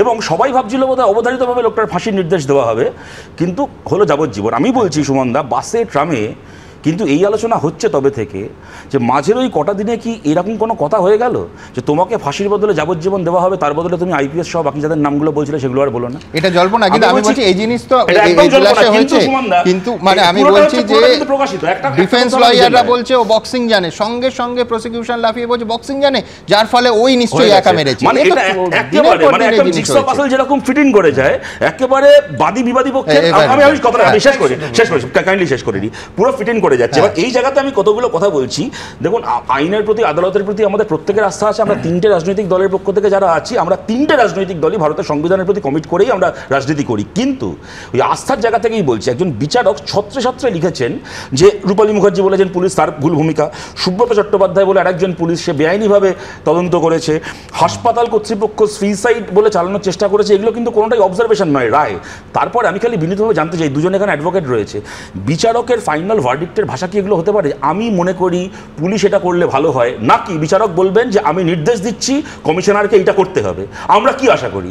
এবং আপনি যেখানে ছত্রে ছত্রে দেখছেন যে এই জায়গায় ভুল ভূমিকা পালিত হয়েছে, খালি সেগুলোকে ক্রিটিসাইজ করবেন জানিয়ে আমরা ঘন্টাখানেক সঙ্গে সুমন করব, সেটার বিরুদ্ধে কোনো নির্দিষ্ট নির্দেশ বিচারকের কাছ থেকে আমরা পাবো না। একদম সহমত যে বিচারক সুব্রত বাবুর ব্যাপারে কেন এখানে তাকে সাসপেন্ড করলেন না, এবং বিনীত গোয়েল যেখানে দাঁড়িয়ে পরিষ্কার বলেছেন যে কলকাতা পুলিশ যা করেছে আমাকে জানিয়ে করেছে, অন ক্যামেরা বলেছেন বক্তব্য উনি, তাহলে পরে বিনীত গোয়েলকে এখানে কেন সাসপেন্ড করা হবে না? বিনীত গোয়েল তার মানে সবটা জানেন, সুব্রতবাবু সবটা জানেন। অবশ্যই সিবিআই এর রেসপন্সিবিলিটি, সিবিআই এর দ্বার, কেন্দ্রে আমাদের সরকার চলছে, অবশ্যই আমাদের। তবে আমি আশা করব তাহলে ঠিক এই একই ভাষায় 2011 সালের আগে আরজিকর যাদবপুর বিশ্ববিদ্যালয় যতগুলো তথাকথিত সুইসাইড আছে তার দায়ভার নিশ্চয়ই বুদ্ধবাবু জ্যোতিবাবুদা নেবেন। বিধানসভায় দাঁড়িয়ে জ্যোতিবাবু বলেছিলেন যে বেসলেস ঘটনা, কথাটা বললো আমি বলি, ওই 2011 আগে যে কটা ঘটনা বলছে প্রতিটা ঘটনায় পুলিশের তদন্ত হয়েছে, এবং একটাতেও পুলিশের তদন্ত করে কাউকে আড়াল করার অভিযোগ তখন বিজেপি করেনি, তথাগত রায় তপন শিকদাররা করেনি। একজন এখনো বাকি, আমি প্রত্যেকের কাছে আসবো। ও বলছে, আমি তো দেখো ইন্টারাপ্ট করছি না, কেন করছে আমি বুঝতে পারছি না। আজকে যেটাকে নিয়ে আমরা আলোচনা করছি, যেদিন সিবিআই কে এই তদন্তটা হ্যান্ড ওভার করা হয়েছিল, আমি বলছি রায়শিলাই এখানে কথাগুলো বলছে, তো আমি তোমাদের আর্কাইভ থেকে অনুরোধ করছি শুভেন্দু অধিকারীর বিবৃতিটা শোনাও। সেই দিন শুভেন্দু অধিকারী বলেছিলেন,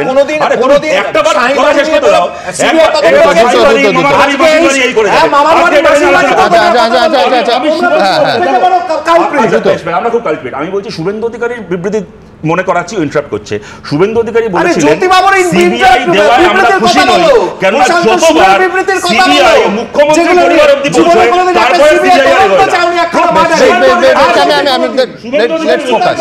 আমি এইখান থেকে পরের প্রতিবেদনে যাব। ডিএনএ রিপোর্ট কি তা নিয়ে প্রশ্ন, কি সম্ভাবনা, কোথায় প্রশ্নগুলো দেখুন।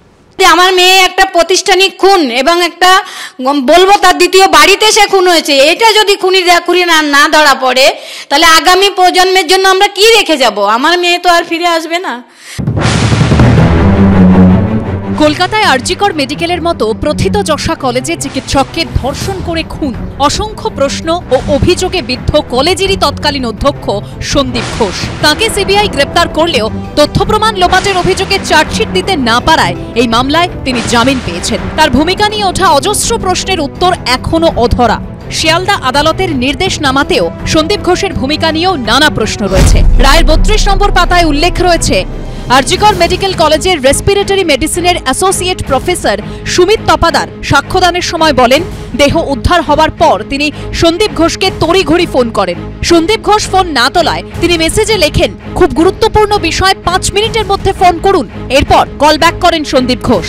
ওই সাক্ষী তাঁর বয়ানে বলেন, ঝামেলা এড়াতে দ্রুত মৃতদেহ মর্গে পাঠাতে বলেন সন্দীপ ঘোষ। তখন ওই সাক্ষী বলেন, ইতিমধ্যেই পুলিশকে খবর দেওয়া হয়েছে, তদন্ত ছাড়া দেহ মর্গে পাঠানো যাবে না। এখানেই প্রশ্ন উঠছে, পূর্ণাঙ্গ তদন্তের আগেই কেন তড়িঘড়ি মৃতদেহ মর্গে পাঠাতে চেয়েছিলেন সন্দীপ ঘোষ?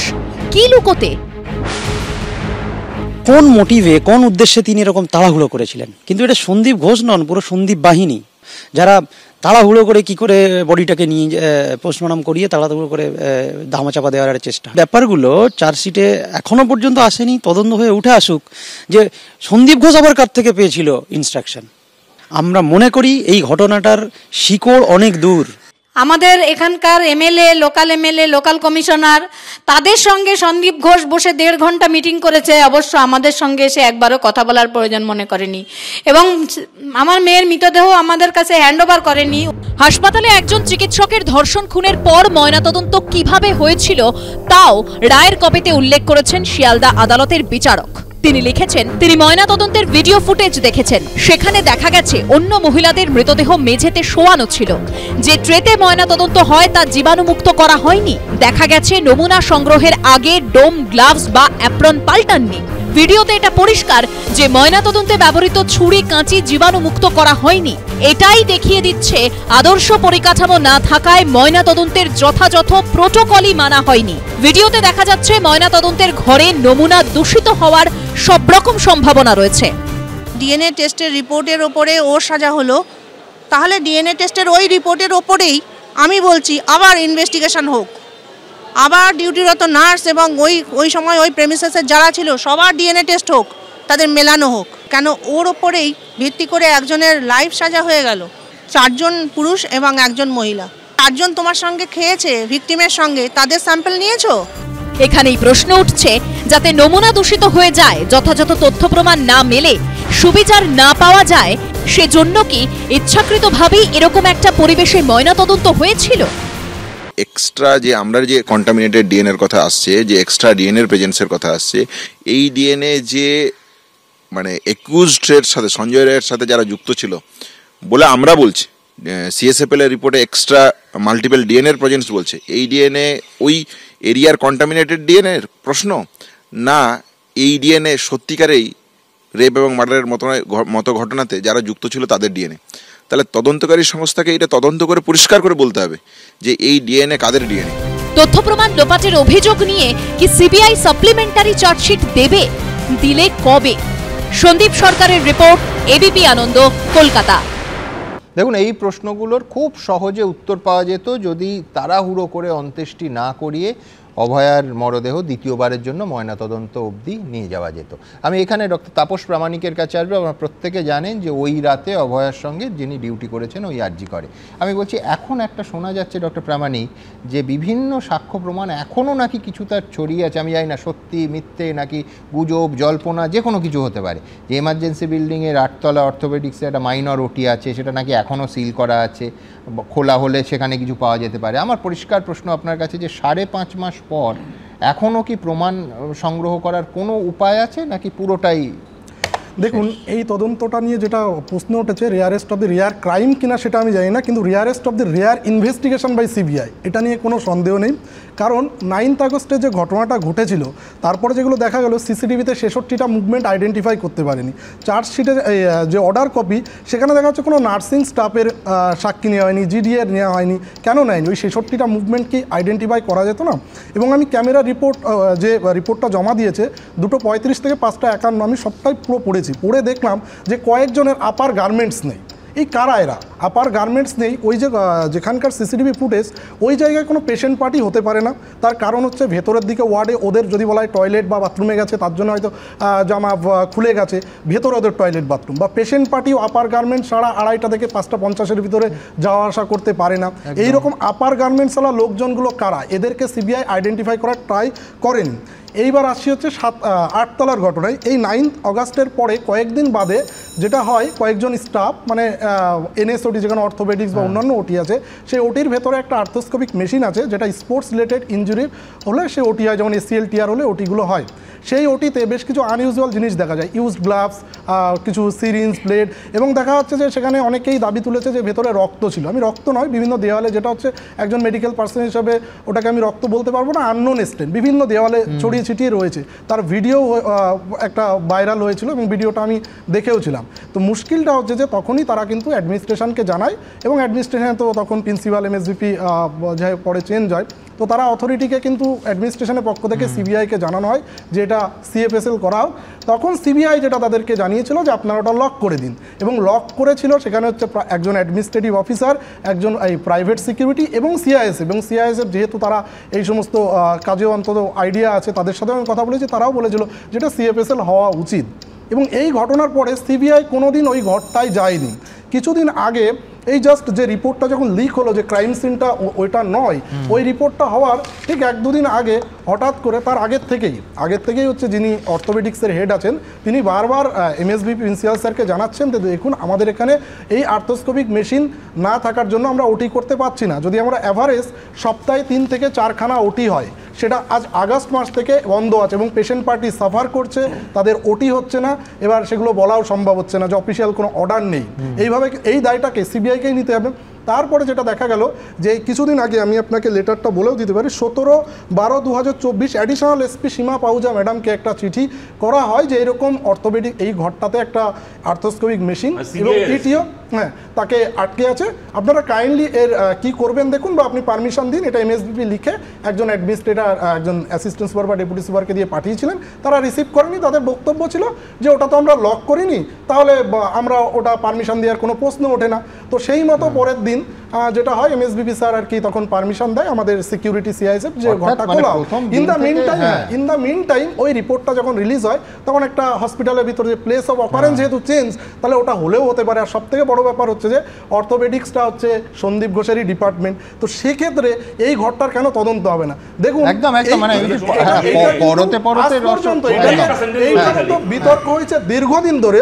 তারপরেও সিবিআই, আমি এখনো পর্যন্ত আজ ইভিনিংয়ে আপনার শোতে আসার আগে পর্যন্ত সিবিআই জানি, এখন যদি যেয়ে থাকে আলাদা ব্যাপার। আর একটা ব্যাপার আমি একটু জাস্ট বলে নিই, যে 3টে সোয়াব, ভালভার মাপ, নিপল সোয়াব আর হচ্ছে অ্যানাল সোয়াব, এই স্টাডি করে যেটা বলা হচ্ছে যে কন্টামিনেশন, এটা তো হিউম্যান DNA, কোনো ভাইরাস ব্যাকটেরিয়া নয়, 1 নম্বর। আর যেটা হচ্ছে অ্যানাল সোয়াবে যেটা পাওয়া গেছে ফিমেল DNA, প্রশ্নটা হচ্ছে যে ওখানে ডোম, ছুরি কাঁচি, তারা গ্লাভস পরেনি। প্রথমত ডোম হচ্ছে সব মেল, কোনো ডোম ফিমেল নয়।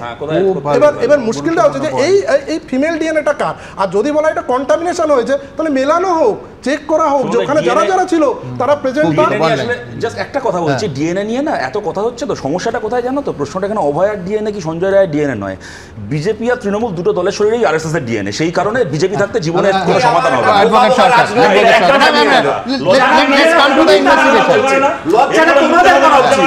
একদম। রিকোয়ারমেন্টসটা আমার খুব এখন জানতে ইচ্ছে করছে যে ভিসেরা রিপোর্টটা কেন আসছে না। হ্যাঁ, যেটা আসলে আমাদের সবকিছু ক্লারিফিকেশন হয়ে যেত। আর হলো যে অভয়ার যে ল্যাপটপ এবং মোবাইলের এই যে ডাটা, তার কিছু রিপোর্ট আমরা কি পাবো না? ঠিক। নজরুলদা, দেখুন আমি যেটা বলতে চাইব যে বিচারক যেসব ব্যাপারে উপর নির্ভর করে সিদ্ধান্ত নিয়েছেন, সেগুলো হাইকোর্টে টিকবে বলে আমার মনে হয় না। যেমন ধরুন আপনারা এখনই যেটা নিয়ে আলোচনা করলেন যে কন্টামিনেশনের, উনি বিচারকই বলে দিচ্ছেন যে ওখানে আমি ছবি দেখে দেখলাম যে অন্যদের শোয়ানো আছে, সেখান থেকে কন্টামিনেশন হতে পারে। কেউ কিন্তু দাবি করেনি, অন্য কেউ করেনি, বিচারক নিজে নিজেটা করে নিচ্ছে।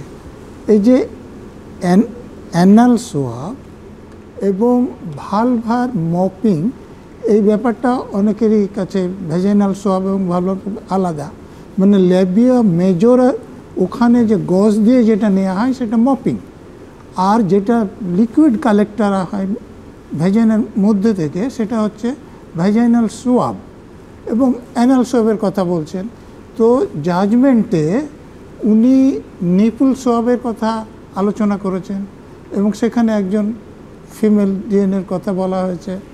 আর এই যে অ্যানাল সোয়াব বা ভালভার মপিং, এখানে তো একাধিক লোকের, যেখানে পুরুষেরও ডিএনএর কথা এসেছে।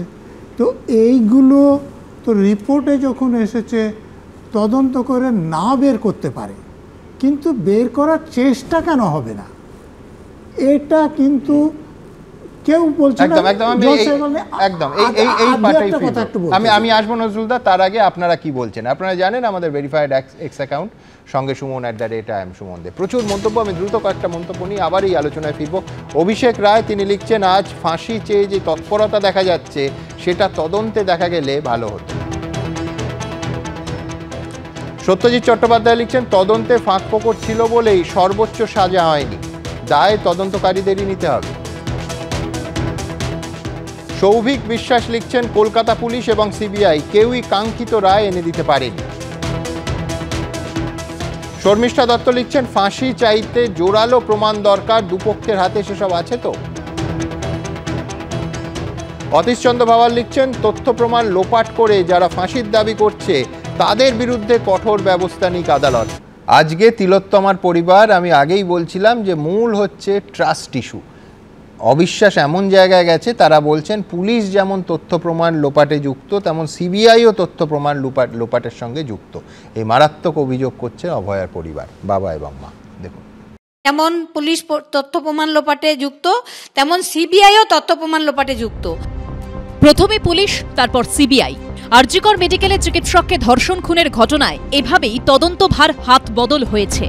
শেষ অবধি তদন্ত থেকে প্রাপ্ত প্রমাণের ভিত্তিতে সঞ্জয় রায়কে আজীবন কারাদণ্ডের নির্দেশ দিয়েছেন বিচারক। বলেছেন, তার মনে হয়নি এটা বিরলের মধ্যে বিরলতম ঘটনা। নিহত চিকিৎসকের পরিবারের দাবি, প্রথমে রাজ্য সরকারের অধীনস্থ কলকাতা পুলিশ তথ্য প্রমাণ লোপাট করেছে, তারপর কেন্দ্রীয় এজেন্সি সিবিআইও সুবিচার পাইয়ে দেওয়ার জন্য যা যা করার দরকার তা করেনি। শিয়ালদা আদালতের বিচারক যে রায় দিয়েছেন তার নানা অংশেও পুলিশ এবং সিবিআই এর তদন্ত নিয়ে প্রশ্ন তোলা হয়েছে। বিচারক তাঁর রায় লিখেছেন, 9 আগস্ট সকাল 10টায় টালা থানায় দায়িত্বে ছিলেন সাব ইন্সপেক্টর সৌরভ কুমার ঝা। আরজিকর হাসপাতালের আউটপোস্ট থেকে খবর পেয়ে তিনি হাসপাতালে যান। তিনি কোনো জেনারেল ডায়েরি এন্ট্রি করেননি, কিন্তু জিডি রেজিস্টারে একটি জায়গা খালি রেখে দেন।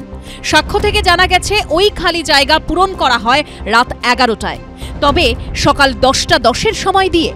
রায় বিচারক আরও লিখেছেন, এটা খুব পরিষ্কার যে ওই এসআই একটি বেআইনি কাজ করেছেন এবং সাক্ষ্য দেওয়ার সময় তা গর্বের সঙ্গে ঘোষণা করেছেন। এসআই পদমর্যাদার এক অফিসারের এই আচরণ অত্যন্ত বিস্ময়কর এবং যন্ত্রণাদায়ক। আমার মনে হয় কলকাতার পুলিশ কমিশনারের যথাযথ ব্যবস্থা নেওয়া উচিত, যাতে শৃঙ্খলাবদ্ধ বাহিনীকে বেআইনি কাজ করা থেকে আটকানো যায়। বিচারক অনির্বাণ দাস তাঁর রায় আরও বলেছেন, সাক্ষ্য দেখে আমার মত, টালা থানার অফিসাররা শুরু থেকে বুদ্ধি লাগিয়ে যথাযথ পদক্ষেপ নিলে বিষয়টা এত জটিল হতো না। আমাকে অত্যন্ত দুঃখের সঙ্গে বলতে হচ্ছে, টালা থানার অফিসাররা শুরু থেকে অত্যন্ত উদাসীন ছিলেন। বিচারক তাঁর রায় আরও লিখেছেন, 50 নম্বর সাক্ষী কোনো বাড়তি তদন্ত করেননি, তিনি শুধুমাত্র সাক্ষীদের আতশকাচের তলায় রেখেছেন। সাক্ষ্যের বিজ্ঞানসম্মত বিশ্লেষণের জন্য পদক্ষেপ নিয়েছেন এবং ইতিমধ্যে কলকাতা পুলিশ বা সিবিআই এর জোগাড় করা সাক্ষ্য পরপর রেখে একটা ঘটনা পরম্পরা তৈরি করেছেন। এমন কোনো তথ্য প্রমাণ সিবিআই দিতে পারেনি যেখান থেকে প্রমাণিত হয় যে এই ঘটনাটা বিরল থেকে বিরলতম। যখন এই কথাটা বলা হচ্ছিল, সিবিআইয়ের উকিলও ছিলেন, সেখান থেকে কোনো অবজেকশন তাদের তরফ থেকে আসলো না। ভিকটিমের সঙ্গে যারা খাবার খেয়েছিল, দুজনের সাক্ষ্য গ্রহণ আমরা ক্রস করতে পারলাম, আর বাকি দুজন অধরা রয়ে গেল। তাহলে যারা যারা এখানে ম্যালপ্র্যাকটিসগুলো করার চেষ্টা করেছিল বা করে একটা স্টোরি অন্য স্টোরি খাড়া করেছে, তাদের এগেনস্টে কোর্ট কি ডিসিশন নিল এবং তাদেরকে কি সাজা দিল? এখানে আরজি করে তথ্য প্রমাণে প্রমাণিত দোষী, যে ধারায় দোষী প্রমাণিত সেই ধারায় যাবজ্জীবন হয়েছে, সেই ধারাতেই মৃত্যুদণ্ড হয়। তাহলে সিবিআই কেন ব্যর্থ হলো? তাহলে কি আর্গুমেন্টে প্রবলেম ছিল? রাজ্য এবং কেন্দ্র দুপক্ষের তদন্তকারী সংস্থার মধ্যে যদি গটাপ গেমের অভিযোগ ওঠে, তাহলে সাধারণ মানুষ বিচারের জন্য আর কার কাছে যাবে? তথ্য প্রমাণ লোপাট যা করার তো পুলিশ, কলকাতার পুলিশ করেই দিয়েছে। সেই তথ্য প্রমাণ লোপাট করার কাহিনীটাকে সিবিআই মেনে নিল, এইটাই দুর্ভাগ্যের। রাজনীতির পাকে চক্রে তদন্তের দমবন্ধ হয়ে মৃত্যুর অভিযোগ নতুন কিছু নয়। সারদা, নারদা, রোজভ্যালি, গরু, কয়লা নানা মামলায় এই অভিযোগ ওঠে। সেই পথেই কি আর্জিকর তদন্ত? ব্রতদেব ভট্টাচার্য, কৃষ্ণেন্দু অধিকারী, উজ্জ্বল মুখোপাধ্যায়ের রিপোর্ট, এবিপি আনন্দ। নজরুল, আমি খুব দ্রুত একটা পার্টে আসতে চাইবো, সেটা হচ্ছে বারবার দুটো এজেন্সির তদন্তেই যেটা দেখা যাচ্ছে যে বেসিক মানে যেটা এসওপি সেইটা ফলোড হচ্ছে না, প্রতি মুহূর্তে লঙ্ঘিত হচ্ছে। এটা কিভাবে দেখছেন? কি করে এটা সম্ভব? না, এটা আপনারা যে গাফিলতি বলতে চাইছেন, আমি গাফিলতি মনে করি না, ইচ্ছাকৃত। এটা পরিকল্পিতভাবে করা হয়েছে। নালে ধরুন, আমি পুলিশে যতদিন কাজ করেছি, কোনো একটা লোককে যখন গ্রেপ্তার করা হচ্ছে তখন পুলিশের প্রথম কাজ হচ্ছে তাকে সার্চ করে দেখা। একদম। তার কাছে তামসও থাকতে পারে, আমাকে নাহলে তো মেনে দিতে পারে। এবং সার্চ করার পর যে যে জিনিস পাওয়া যাবে সেটা জেনারেল ডায়েরি করতে হবে, এবং যেগুলো তদন্তের কাজে লাগবে না সেগুলো আলাদাভাবে রাখতে হবে। যখন আসামি ছাড়া পাবে তখন তাকে ফেরত দিতে হবে অন রিসিপ্ট। এবং এই মোবাইলের মতো যদি জিনিস পাওয়া যায় তখন তো তদন্তকারী সংস্থার পর এটা ডিউটি যে তিনি অব্যবহিত আগে কার সঙ্গে কথা বলেছেন, তাকে কে কথা বলেছেন, সেখান থেকে তদন্তের যে কিভাবে তিনি অপরাধটা করেছেন অথবা করেননি সেটা বের হবে। তো এখানে যে করা হয়নি সেটা পরিকল্পিতভাবে করা হয়নি। যেমন সঞ্জয় রায়ের ফিঙ্গারপ্রিন্টও নেওয়া হয়নি। যে কোনো আসামি গ্রেপ্তার হলে একটা স্ট্যান্ডার্ড প্রসিডিওর, তার ফিঙ্গারপ্রিন্ট নিয়ে রাখতে হয়, কারণ সেটা গভর্নমেন্টের অর্ডার আছে। এবং আমাদের গভর্নমেন্টের এটাও অর্ডার আছে যে রেপ কেসের, মার্ডার কেসের পোস্টমর্টম সূর্যাস্তের পর করা যাবে না। সেটা তো বিশেষ পারমিশন নেওয়া হয়েছিল।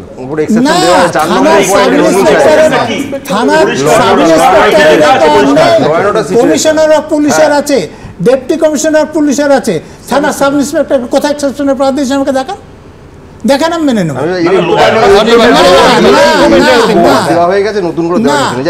আমাকে বলতে দিন। আমার যেটা আশ্চর্য লেগেছে যে বিচারক এই কথাটা কখনো বলছেন না, যে শাসক দল একজন নেতা বলেছিলেন যে আজকে রাতে যদি পোস্টমর্টম না হয় তাহলে রক্ত গঙ্গা বয়ে যাবে। এটা আমি বলিনি, যারা পোস্টমর্টম করেছেন সিনিয়র মোস্ট ডাক্তাররা বলেছেন। আরে শ্মশানের সামনে দুটো বডি ওয়েটিং এ ছিল, তাকে টপকে ওখানে গিয়ে উপস্থিত থেকে এই বডিটাকে 3 নম্বর বডি নিয়ে গিয়ে পোড়ানো হয়েছে, এমনি হয়েছে। আর একটা কথা অবশ্যই বলা দরকার, বিচারক নিজে নিজে বলছেন যে ওখানে ইনফ্রাস্ট্রাকচার নাই।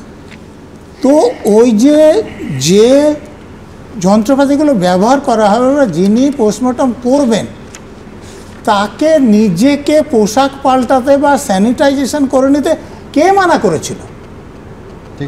এগুলো তার হয় ক্রিমিনাল নেগলিজেন্স না হলে ক্রিমিনাল কনস্পিরেসি। অতএব বিচারকের উচিত ছিল এটা লেখা, আমি মনে করি, আমাকে ক্ষমা করবেন, কিন্তু তিনি যেভাবে এগুলোকে বাদ দিয়ে সাজাটা দিয়েছেন, আমার মনে হচ্ছেন যে রাজ্য সরকারের নেত্রী যেমন চাইছেন, সিবিআই বোধহয় চাইছেন এবং বিচারকও চাইছেন যে সঞ্জয়কে ফাঁসি দিয়ে দিলে, ফাঁসি যদিও উনি অর্ডার দেননি, যে তাহলে উনি যে বলছেন যে আমাকে প্রথমে অমুক আইপিএস অফিসার ওখানে নিয়ে যাওয়া হয়েছিল, তারপর মাধ্য করা হয়েছে, সেখানে আমার স্যালারি জোগাড় করা হয়েছে, আমাকে এই বলতে বলা হয়েছে, তারপর আমাকে কমিশনের ঘরে আনা হয়েছিল, সেখানে আমাকে মারধর করা হয়েছে, আমার চুল ছেঁড়া হয়েছে, আমার অন্য আমি বলছি হয় ক্রিমিনাল নেগলিজেন্স। নজরুল সাহেব যা বলছেন তার মানে এটাই দাঁড়ায় সন্দীপ ঘোষ থেকে শুরু করে রাজ্যের মুখ্যমন্ত্রী থেকে শুরু করে ডিওয়াই চন্দ্রচূড় হয়ে সিবিআই ইত্যাদি এবং অনির্বাণ দাস বিচারক সবাই কনস্পিরেসিতে জড়িত। এইটা যদি প্রপোজিশন হয় আমার এটা নিয়ে আলাদা করে কিছু বলার নেই। আমি একটু বলিনি নজরুল সাহেব, আমি শেষ করি না, আপনি যেমন ইনফার করছেন এটা আমার ইনফারেন্স, আমার ইন্টারপ্রিটেশন। শেষ করে দেখুন, বিচারকের এই 172 পাতার রায় ধরে আপনারা যেমন কলকাতা পুলিশকে নির্দিষ্ট সিঙ্গেল আউট করছেন, সিবিআই কে করছেন, উনিই করে দিয়েছেন, আমাদের কিছু করতে হচ্ছে না। ডেফিনেটলি করুন। এটাও খেয়াল রাখুন, তিনি তার রায়তে এটা যে গ্যাং রেপ নয় সেটাও বলে দিয়েছেন, রাজর্ষিরা সেটা মানতে রাজি নয়। এইখানে যে ট্যাম্পারিং অফ এভিডেন্সের কোনো তিনি চিহ্ন পাননি, তিনি সেটাও বলে দিয়েছেন, সেটা আপনারা কেউ মানতে রাজি নন। তাহলে আমার প্রশ্ন হচ্ছে, একটা রায় আমি একটা প্যারা মানবো, আর একটা প্যারা মানবো না, আর একটা প্যারা মানবো, পরের প্যারা মানবো না, এটা কেন? যদি মানতে হয় পুরোটা মানুন। এক সেকেন্ড, লাস্ট পয়েন্ট হচ্ছে যে এইখানে ফুটেজ নিয়ে প্রচুর কথা হচ্ছিল, 27 মিনিটের ফুটেজ নিয়ে বহুত কথা শুনেছি আমরা। এখানে কোথাও আপনার 27 মিনিটের ফুটেজের গল্প খুঁজে পেয়েছেন? সিবিআই বলেছে আমাদের কাছে ফুটেজ নেই, কোথাও বলেছে? 30 বছর বলে দিচ্ছি, 30 বছরের কর্মজীবনে আমি এরকম দেখিনি। এই কথা রাজর্ষিও বললো, সদরূপও বললো। কথাটা বিচারপতি পারদিওয়ালা সুপ্রিম কোর্টে বসে বলেছে। তারপরে সেকেন্ড অংশটা কেউ বলছেন না, যে এই প্রশ্নটা তুষার মেহতা তোলার পর যখন জাস্টিস পারদিওয়ালা কথাটা বলছেন, তারপর কপিল সিব্বল গোটাটা এক্সপ্লেন করে দেওয়ার পর জাস্টিস মনোজ সিনহা এবং জাস্টিস চন্দ্রচূড় বলছেন, now we see what happened through out the day, we are satisfied. এটার সঙ্গে বিচারপতি পারদিওয়ালার বক্তব্যের কোনো সংঘাত নেই। সুমনদা, কপিল সিব্বলের প্রসঙ্গ যখন উঠছে, পরিষ্কার কথা আমাদের মনে হচ্ছে কপিল সিব্বল বলেছিলেন লাইভ টেলিকাস্ট যেন না হয়, আমাদের বড় অসুবিধা হচ্ছে। আমরা এখন হচ্ছে একটা পয়েন্টে স্থির আছি, সেটা হচ্ছে ওসি ডিসি পিসি সিপি পিসি, আমরা এই লাইনে একদম ঠিক আছি। দুটো কথা বলছি, আর অনির্বাণদার যে বক্তব্য আছে, এই ব্যাপারটা হচ্ছে আমি রাস্তা দিয়ে যাচ্ছিলাম, হাত থেকে ঘড়িটা ছিনতাই হয়ে গেল। হ্যাঁ, ছিনতাই হয়েছে, কিন্তু ছিনতাইয়ের মোটিভটা আমার জানা নেই। দুটো কথা যে কথাটা বললেন যে কনভিকশনে ফাঁসি হয় তাতেই যাবজ্জীবন হয়, কেন ফাঁসি করাতে পারলো না? আচ্ছা, ওই ধারাতে কামদুনির ধর্ষকরা কনভিক্টেড হওয়ার পরে মমতা বন্দ্যোপাধ্যায়ের হাতের মামলা তারা বেকসুর খালাস হয়ে গেল। সুতরাং এই কথাগুলো ওরা যত কম বলে তত ভালো। কিন্তু যে কথাটা বলার তা হচ্ছে, সুমনদা, ওই সময়টাকে যদি আমরা কল্পনা করি, যখন আরজি করের ঘটনার পরে এইরকম রাজ্য জুড়ে আন্দোলন চলছে, কাতারে কাতারে মানুষ রাস্তায় নেবে, রাত জাগছেন, সবকিছু করছেন, সেই সময় দুটো সংস্থা মিলে কি নির্দিষ্টভাবে চুপচাপ থেকে প্রমাণ লোপাট করছে, তার দায় আজকে সবাই নেবে। জ্যোতি বসু নেবে, বুদ্ধদেব ভট্টাচার্য নেবে, জওয়াহরলাল নেহরু নেবে, খালি আজকে সিবিআই যাদের হাতে আছে তারা কোনো দায় নেবে না। আরে আশ্চর্য কথা, সিবিআই কেন তথ্য প্রমাণ লোপাট করতে যাবে? বললেই হলো, যা হওয়ার হয়ে গেছে, যা হওয়ার তা তো হয়ে গেছে। সিবিআই এর কাছে প্রমাণ ছিল। জজ সাহেব এটা বলেছেন, ওটা বলেছেন, তো জজ সাহেব যে একাধিক পুরুষের ডিএনএ, মহিলার ডিএনএ বলেছেন, ফুটেজের কথা যেটা আছে, ফুটেজটা জাজমেন্টেতে এই কথাও বলা আছে যে এই ঘটনাটা জানার পর প্রিন্সিপাল দায়িত্বপ্রাপ্ত লোকদের ডেকে বলেন যে এতটা থেকে এতটার যে সিসিটিভি ফুটেজ, সেটা আমাকে একটা পেন ড্রাইভে পুরে দিন। সেটা প্লাস হচ্ছে প্রিন্সিপালের কাছে রাইতে আছে একের পর the principal has instructed him to send the body to morgue immediately to prevent any sort of problem in the hospital. কিন্তু এই ইনস্ট্রাকশন প্রিন্সিপাল থেকে সমস্ত মহলে গেছে, এটা এই রাই বলছে, অন্য কেউ না। কিন্তু এখান থেকে আমার পরের বিষয়ে যেতেই হবে, যেটা একেবারে রাজনৈতিক। দিদি আছে বলে আছি, না হলে নেই। দিদির মন্ত্রীদের চালচলন দেখলে আর থাকতে ইচ্ছে করে না, অন্য কেউ নয়। সিনিয়র সাংসদ কল্যাণ বন্দ্যোপাধ্যায় একেবারে স্পষ্টভাবে অন ক্যামেরা এই কথা বলছেন। দু একজন মন্ত্রী এমন বোঝায় যে মাঝে মাঝে মুশকিল হয়ে যায় আমাদের, হাফ হার্টেড ফ্যাক্টস তারা মুখ্যমন্ত্রীকে বলে। এরপর প্রতিক্রিয়া তো আছেই দলের ভেতর থেকে, কিন্তু পাশাপাশি তিনি বলছেন যে যারা মন্ত্রীতন্ত্রী হয়ে যায় তারা চুপচাপ হয়ে যায়, আরজি করে তাদের মুখ খুলতে দেখা যায়নি। আমি আর কুণাল মুখ খুলেছি। কুণাল ঘোষ অবশ্য একেবারে এই অংশটা সমর্থন করে বলেছেন, আমি কল্যাণদা এবং অন্য কেউ সরব ছিলাম। এটা ঠিক যে বাকিরা সেই সময় আমাদের মতো করে সরব হয়নি। এই গোটা বিষয়টা এবার ইন আ নাটশেল আপনাদের সামনে রাখবো। দেখুন, দিদি আছে বলে আছি, নালে নেই। দিদির মন্ত্রীদের চালচলন দেখলে আর থাকতে ইচ্ছে করে না। ফের বিস্ফোরক তৃণমূল সাংসদ কল্যাণ বন্দ্যোপাধ্যায়, এবার তার নিশানায় রাজ্যেরই একাধিক মন্ত্রী। 2-3 জন মন্ত্রী এমন বোঝায় না, মাঝে মাঝে মুশকিল হয়ে যায় আমাদের। ওই সঙ্গে সঙ্গে যারা থাকে, তো তুমিও বোঝো আমিও বুঝি, হাফ হার্টেড ফ্যাক্টস বলে তারা।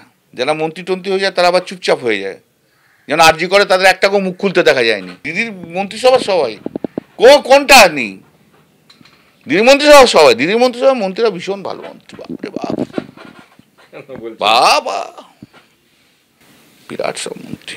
যে মন্ত্রীকে দেখলে ওর গাফিলতি জ্বলছে, জ্বালা হচ্ছে শরীরে, মুখ্যমন্ত্রীকে বলুন যে দিদি আমি তো তোমার লোক, তো তুমি এই বাজে মন্ত্রীগুলোকে তাড়িয়ে দাও। বলতেও পারবে না, সে সাহসও নেই। আর মুখ্যমন্ত্রী তখন কল্যাণকে আউট করে দেবে। কিন্তু তৃণমূলের 4 বারের সাংসদ কল্যাণ বন্দ্যোপাধ্যায় কোন কোন মন্ত্রীকে নিশানা করছেন তা তিনি স্পষ্ট না করলেও পাল্টা চ্যালেঞ্জ ছুড়ে দিয়েছেন বর্ষীয়ান মন্ত্রী শোভনদেব চট্টোপাধ্যায়। আমাকে যদি বলে আমার চালচলন দেখলে তার দলে থাকতে ইচ্ছে করে, আমি দল ছেড়ে দেবো। আমার চালচলনে যদি অন্য কেউ প্রভাবিত হয় আমার খারাপ চালচলনে, তা আমি থাকবো না দলে। আমি নিজেকে অনেক সংযতভাবে চলাফেরা করি এবং আমি সেটা মেনটেন করে চলি। দিদি আছে বলে সবাই আসে, কেউ কোনো ক্ষমতা আছে বলার? তৃণমূলের নেতা নেত্রীদের দিদি আছে, সবাই আছে, দিদির দৌড়া ধরা করে খাচ্ছে। দিদিকে এখনো মূর্তি বানিয়ে ঠাকুর ঘরে রেখে পুজো হচ্ছে না, এই বাবার ভাগ্যি আমাদের। আরজিকর কাণ্ডের সময় নিয়েও মুখ খুলেছেন কল্যাণ বন্দ্যোপাধ্যায়, জানিয়ে আবার তার সঙ্গে কুণাল ঘোষের সুর মিলে গিয়েছে। তখন তো আমি আর কুণাল মুখ খুলেছি, আমি তো সবচেয়ে বেশি মুখ খুলেছি, কোর্টেও গেছি। আর যখন কেটে গেছে তখন দৌড়চ্ছে, দিদি তুমি যা করেছো না। আর যখন হচ্ছিল তখন চুপচাপ সব বসেছিল। তখন মাঠে নেমে আমরাই করেছি, আমরাই গালাগাল খেয়েছি। ব্যাপক চক্রান্ত হচ্ছে, যখন কুৎসা চলছে। কল্যাণ দা সরব ছিলেন, আমরা কয়েকজন সরব ছিলাম। আর আমি কে সরব ছিলেন না আমি বলতে চাই না, তাহলে একটা অস্বস্তিকর পরিস্থিতি হবে। তৃণমূলের শৃঙ্খলা রক্ষা কমিটির সদস্য কল্যাণ বন্দ্যোপাধ্যায়, আর সেই তিনি এবার যা বললেন তাতে দলের অন্দরে তোলপাড়। কৃষ্ণেন্দু অধিকারী, রাজীব চৌধুরী, সমীরণ পাল, এবিপি আনন্দ। দেখুন, এই কয়েকদিন আগে প্রাক্তন বিচারপতি এবং তৃণমূলের মালদা সুজাপুরের বিধায়ক মোহাম্মদ আব্দুল গনি তিনি বলেছিলেন যে আগে একতলা বাড়ি ছিল, এখন কোটি কোটি টাকা ইনকাম করছে, আমাদের দলে সৎ এবং নিরপেক্ষ লোক কমে এসেছে। আমি এখান থেকে অনির্বাণের কাছে আসব। শাসক দলের নেতাকর্মী, পঞ্চায়েত প্রধান, জেলা সভাধিপতি, অজস্র অভিযোগ, কয়েকটা দল ব্যবস্থাও নিয়েছে, কিন্তু এবার মন্ত্রীদের দিকে আঙুল উঠছে। এবং কে আঙুল তুলছেন? যে লোকসভায় দলের চিফ হুইপ কল্যাণ বন্দ্যোপাধ্যায়, সেই কল্যাণ বন্দ্যোপাধ্যায় যিনি শুধু সিনিয়র সাংসদ নন, আজকে 2011 সালে তৃণমূল কংগ্রেসের সরকার যে মূল 3টে গণ আন্দোলন করে উঠে এসেছে, সিঙ্গুর, নন্দীগ্রাম এবং রিজওয়ানুর, 3টেতেই আইনি জয়ের পেছনে নিঃসন্দেহে অন্যতম স্তম্ভ কল্যাণ বন্দ্যোপাধ্যায়। তার বক্তব্য, তার এই কথা বলা তো নিঃসন্দেহে তাৎপর্য আছে। নিশ্চয়ই তিনি এতটা সিনিয়র রাজনীতিবিদ শুধু নন, তিনি আপনি ঠিকভাবেই বলেছেন যে সিনিয়র কাউন্সিলও বটে, যার ফলে তার অভিজ্ঞতা আইনের দিক থেকে এবং রাজনীতির দিক থেকে ফেলে দেওয়ার সাহস কেউই করতে পারবেন না। সেই জায়গা থেকে যে সমালোচনা তিনি আপনার ক্যামেরার সামনে করছেন, আমি নিশ্চিত দলের অভ্যন্তরেও সেই সমালোচনা তিনি পৌঁছে দিয়েছেন। আপনাকে প্রসঙ্গত বলে রাখি, কুণাল দাস সঙ্গে একটি মিডিয়ার একটি অনুষ্ঠানে আরজি করের ঘটনার মধ্যে তখন 1 মাস মতো এরকম কিছু একটা হবে, সেই সময় আমি দর্শক আসনে ছিলাম।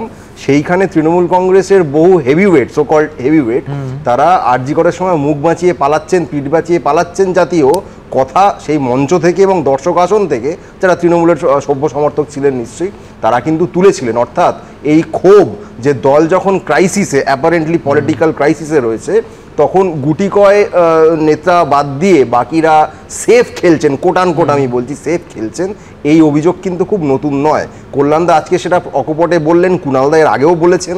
সেই অনুষ্ঠানে তিনি একদম মঞ্চ থেকেই বলেছিলেন, পাবলিক প্রোগ্রাম ছিল, কোনো প্রাইভেট প্রোগ্রাম নয়, বহু মানুষ শুনেছিলেন এবং তার সমর্থনে অনেকে মুখও খুলেছিলেন যে হ্যাঁ, এই পলিটিক্যাল ক্রাইসিস বলে যেটাকে আমরা মনে করছি বা অনেকে মনে করছেন, সেই সময় যারা মন্ত্রী হতে পারেন, বড় নেতা হতে পারেন, হোয়াট এভার পদ যাই হোক না কেন, তারা অনেকে আছেন যথেষ্ট মুখ খুলছেন না। সেই ক্ষোভের জায়গাটা আছে, কল্যাণদা বলেছেন, এটা নিয়ে দলের অভ্যন্তরেও তিনি বলতে পারেন। এই সমালোচনার জায়গা তৃণমূলের মধ্যে আগেও ছিল, আজকেও আছে, ভবিষ্যতেও থাকবে। এটা তো আভ্যন্তরীণ গণতন্ত্রকে আরও সুদৃঢ় করে। না, এটা একটা কি অনির্বাণ যেটা বললো, কি কল্যাণ বন্দ্যোপাধ্যায় যেটা বললেন, দলের জায়গা থেকে এটা ডেফিনেটলি, ওদের জায়গায় থাকলে আমি একই কথা বলতাম, কিন্তু সাধারণ মানুষের জায়গা থেকে এরা একটা উল্টো দিক আছে। এই গোটা ঘটনার সময় তৃণমূলের বেশ কিছু লোক মুখ বন্ধ রেখেছিলেন বা মুখ লুকাচ্ছিলেন। এর থেকে প্রমাণিত হয় তৃণমূলের এখনও কিছু লোকের চক্ষু লজ্জা বলে কোনো জিনিস আছে, একেবারে দোকান কাটা হয়ে যায়নি। দ্বিতীয় কথা হচ্ছে, উনি আরেকটা যেটা বলছেন, দিদি আছে বলে আছি, না হলে নেই, দিদি না থাকলে দলটাই তো গোটা নেই, ওটা নতুন কোনো কথা বলেননি। কিন্তু সুমনদা, যেটা আমি বলবো, আরজি করের এই ঘটনার সময় যারা মুখ লুকিয়ে বেড়াচ্ছিল ছিল যখন আরজি করের ঘটনায় সঞ্জয় রায় ছাড়া বাকি সবাইকে ওরা বাঁচিয়ে নিতে পারলো, তারাই এমন দাঁত মুখ বার করে ঝাঁপিয়ে পড়লো যে এরপরে যে শিল্পী প্রতিবাদ করেছিল সে আর কোনো গানের অনুষ্ঠান করতে পারবে না, যে প্রতিবাদ করেছিল কোনো ডাক্তার অভিনয় করে তার কেন সিনেমা রিলিজ হবে, তার সিনেমার পোস্টার রিলিজ করলে তাকে সোশ্যাল মিডিয়া থেকে শুরু করে তাকে একবারে তার বাব্যাবান্ত করে দেওয়া থেকে শুরু করে মানে যারা আশফাকুল্লাহ নাইয়ার বাড়িতে 30 জন পুলিশ ভোরবেলা পাঠিয়ে দেওয়া থেকে শুরু করে, অর্থাৎ তখন এদের মুখে যে বাণীগুলো শুনেছিলাম যে না আমরা খুব লজ্জিত, ঘটনাটা খুব খারাপ হয়েছে, মমতা বন্দ্যোপাধ্যায় চেষ্টা করছেন যাতে দোষীরা শাস্তি পায় ইত্যাদি ইত্যাদি, সেগুলো কত মিথ্যে ছিল। সত্যি সত্যি এরা কিরকমভাবে ধর্ষকদেরকে আড়াল করেছিল এবং ধর্ষকের প্রতিবাদে এদের কি রাগ, কোথায় ধর্ষকদের আড়াল করেছিল ভাই? আমি দেখাচ্ছি, কোথায় আড়াল করেছিল? আমি একটা ছবি দেখাচ্ছি। কোথায় ধর্ষকদের আড়াল করেছিল? সিবিআই চাইতে কোর্টে গেল বিকাশ ভট্টাচার্য, আর আজকে সেই বিকাশ ভট্টাচার্য বলতে সিবিআই সেটিং করেছে। তাহলে কোর্টে গিয়ে চাইলো কেন? ঠিক, আমি একটা ছবি চাইলো কেন ভাই? আরএসএস এর স্লিপার এজেন্ট বিকাশ ভট্টাচার্য কে বলেছে? কংগ্রেস নেতা অশোক ভট্টাচার্য কি সত্যি? কোনটা সত্যি বলো? অশোক ভট্টাচার্য কি মিথ্যাবাদী? হ্যাঁ মিথ্যাবাদী। তাহলে বলে দাও কংগ্রেসে জোট করেছো কেন? জোট করেছো কেন বলো? জোট করেছো কেন? এক সেকেন্ড, আমি সুমন দা ছবিটা তুমি নিশ্চয়ই চিনতে পারবে। আরজি করের ঘটনাটা ঘটার পরে মমতা বন্দ্যোপাধ্যায় যে একটা মিছিল করেছিলেন সেই মিছিলের পরের ছবি, পেছনে বড় করে লেখা আছে দোষীদের ফাঁসি চাই। 5 দিন পুলিশের তদন্ত হওয়ার পরে যখন মমতা বন্দ্যোপাধ্যায় পুলিশ মন্ত্রী মিছিল করেছিলেন, উনি কিন্তু একাধিক দোষীদের ফাঁসি চেয়েছিলেন। কেমন এখন যে বলা হচ্ছে, অনির্বাণ বলছে যে গ্যাং রেপ নয়, জাজ বলে দিয়েছে। এবার তুমি বলো মিথ্যে বলেছিলেন তো?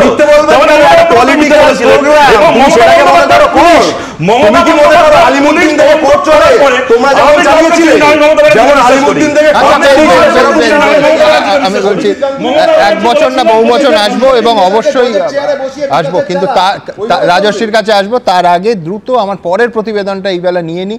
তার কারণ হচ্ছে দেখুন, অনেকেরই এখন অভিযোগ থাকে যে আমাদের ছোটবেলায় যেরাম নতুন বছর, নিউ ইয়ার মানে ইংরেজি নতুন বছর মানে ক্যালেন্ডার আর ডায়েরি, তার সংখ্যা নিঃসন্দেহে অনেক কমে গেছে। কিন্তু একটা ক্যালেন্ডার যে রাজনৈতিক বিতর্কের জন্ম দিতে পারে, তাও শাসক বনাম বিরোধী বিতর্কের নয়, শাসক বনাম শাসক, শাসকের এক অংশ বনাম আর এক অংশ, সেটা কিন্তু এই ক্যালেন্ডারটা দেখিয়ে দিল। কি এটা দেখুন তো।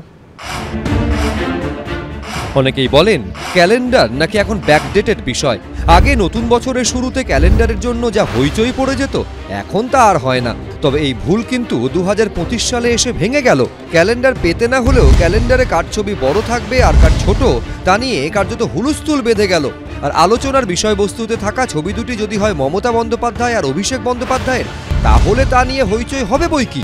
সূত্রের খবর, নতুন বছরে অভিষেক বন্দ্যোপাধ্যায়ের ক্যামাক্স টুইটের অফিস থেকে দলীয় পদাধিকারীদের কাছে পৌঁছে গেছিল এই ক্যালেন্ডার। ক্যালেন্ডারে লেখা রয়েছে সৌভ্রাতৃত্বের নতুন বছরে সম্প্রীতির আলো, বাংলায় খুশির বর্ষবরণে সবার কাটুক ভালো। আর নিচে লেখা সর্বভারতীয় তৃণমূল কংগ্রেস কর্তৃক প্রচারিত। সূত্রের খবর, কলকাতা থেকে জেলার নেতাদের কাছে এই ক্যালেন্ডার পৌঁছে যেতেই দলের অন্দরে শুরু হয়ে যায় শোরগোল। এ বিষয়ে সরাসরি হস্তক্ষেপ করে তৃণমূলের শীর্ষ নেতৃত্ব। এই ক্যালেন্ডার ব্যবহার বা বিতরণ করা যাবে না বলে জানিয়ে দেওয়া হয় দলের জেলা সভাপতিদের। এরপর সামনে আসে এই নতুন ক্যালেন্ডার। সেখানে মমতা বন্দ্যোপাধ্যায় ও অভিষেক বন্দ্যোপাধ্যায়ের ছবিই আছে, কিন্তু ছবিগুলোর সাইজ পাল্টে গেছে। আর তাই রাজনৈতিক মহলে প্রশ্ন উঠছে, প্রথম ক্যালেন্ডারে মমতা বন্দ্যোপাধ্যায়ের চেয়ে অভিষেক বন্দ্যোপাধ্যায়ের ছবি বড় ছিল বলে কি তা পাল্টে তৃণমূল নেত্রীর ছবি বড় করা হলো? মমতা বন্দ্যোপাধ্যায়ের ছবিটি যে তার সবথেকে বড় করে এবং সবথেকে ভালোভাবে দেওয়ার কথা, সেটা দলের যে স্তর থেকেই ক্যালেন্ডার হোক, সেটা তো নিশ্চিতভাবেই মানে সেটাই স্বাভাবিক। তার সঙ্গে নিশ্চিতভাবে আজকের প্রজন্মের সেনাপতি, নতুন প্রজন্ম থেকে উঠে আসা আমাদের সর্বভারতীয় সাধারণ সম্পাদক অভিষেকের ছবি থাকবে, তো স্বাভাবিক ব্যাপার। দেখুন, আমাদের কাছে অভিষেক বন্দ্যোপাধ্যায় মমতা বন্দ্যোপাধ্যায়ের বিভেদ আছে কি বিভেদ নেই না, পুরোটাই একটা পরিকল্পিত নাটক। এই নিয়ে সময় খরচা করবার মতো অবস্থায় আমরাও নেই এবং পশ্চিমবঙ্গের মানুষও এই নিয়ে কোনো উৎসাহ দেখাচ্ছেন না। মানুষ তৃণমূলকে দেখেছে, চিনেছে এবং এখন ছাড়তে চলেছে। কবি প্রশ্ন করেছিলেন, তুমি কি কেবলই ছবি? আর এখন সেই ছবি ঘিরেই কত কিছু। কৃষ্ণেন্দু অধিকারী, ব্রতদীপ ভট্টাচার্য, এবিপি আনন্দ। দেখো রাজস্বী, একটা জিনিস মানতে বোধহয় কারুর অসুবিধা হবে না যে তৃণমূল কংগ্রেসে মমতা বন্দ্যোপাধ্যায়ের ছবি বড় থাকবে, সব থেকে বড় ছবি তাঁরই থাকবে, এটাই তো স্বাভাবিক। যেটা দিয়ে তোমরা শেষ করলে, তুমি কি কেবলই ছবি শুধু পটে লেখা, তো রবীন্দ্রনাথের কথা, কিন্তু জটায়ু থাকলে নিশ্চয়ই উপন্যাস লিখে ফেলতেন, যত কাণ্ড ক্যালেন্ডারে। তো যাই হোক, দেখো এই ধরনের ঘটনা যখনই ঘটবে তখনই বুঝবে আড়ালে কিছু না কিছু একটা নিঃশব্দে চুরি চামারি কিছু একটা দুর্নীতি হয়ে যাচ্ছে। তৃণমূলে তুমি দেখবে যখনই এই ধরনের ঘটনা ঘটে, এরকম একটা অন্তর্দ্বন্দ্ব, একটা বিভেদ, পিসি ভাইপো লড়াই, অমুক তমুক, উত্তর কলকাতায় পিসির ছবি, দক্ষিণ কলকাতায় ভাইপোর ছবি, এই নিয়ে টানাপোড়েন চলছে। তবে এর আগেও ছবি নিয়ে একাধিক, যেমন সেই গেম চেঞ্জার হোর্ডিং 2016 সালের রেজাল্টের পর, সেটার সময় দুর্নীতির যোগ ছিল না।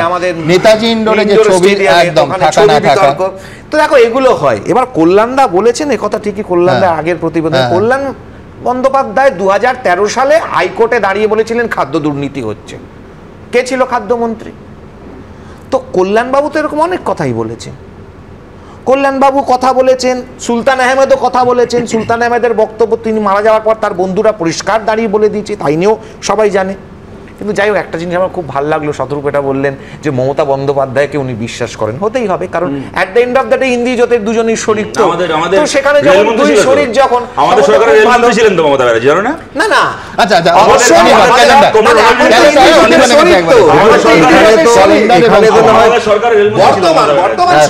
এখানে তো নয় ক্যালেন্ডারে একটা ছবি বড় না ছোট এই নিয়ে বিতর্ক।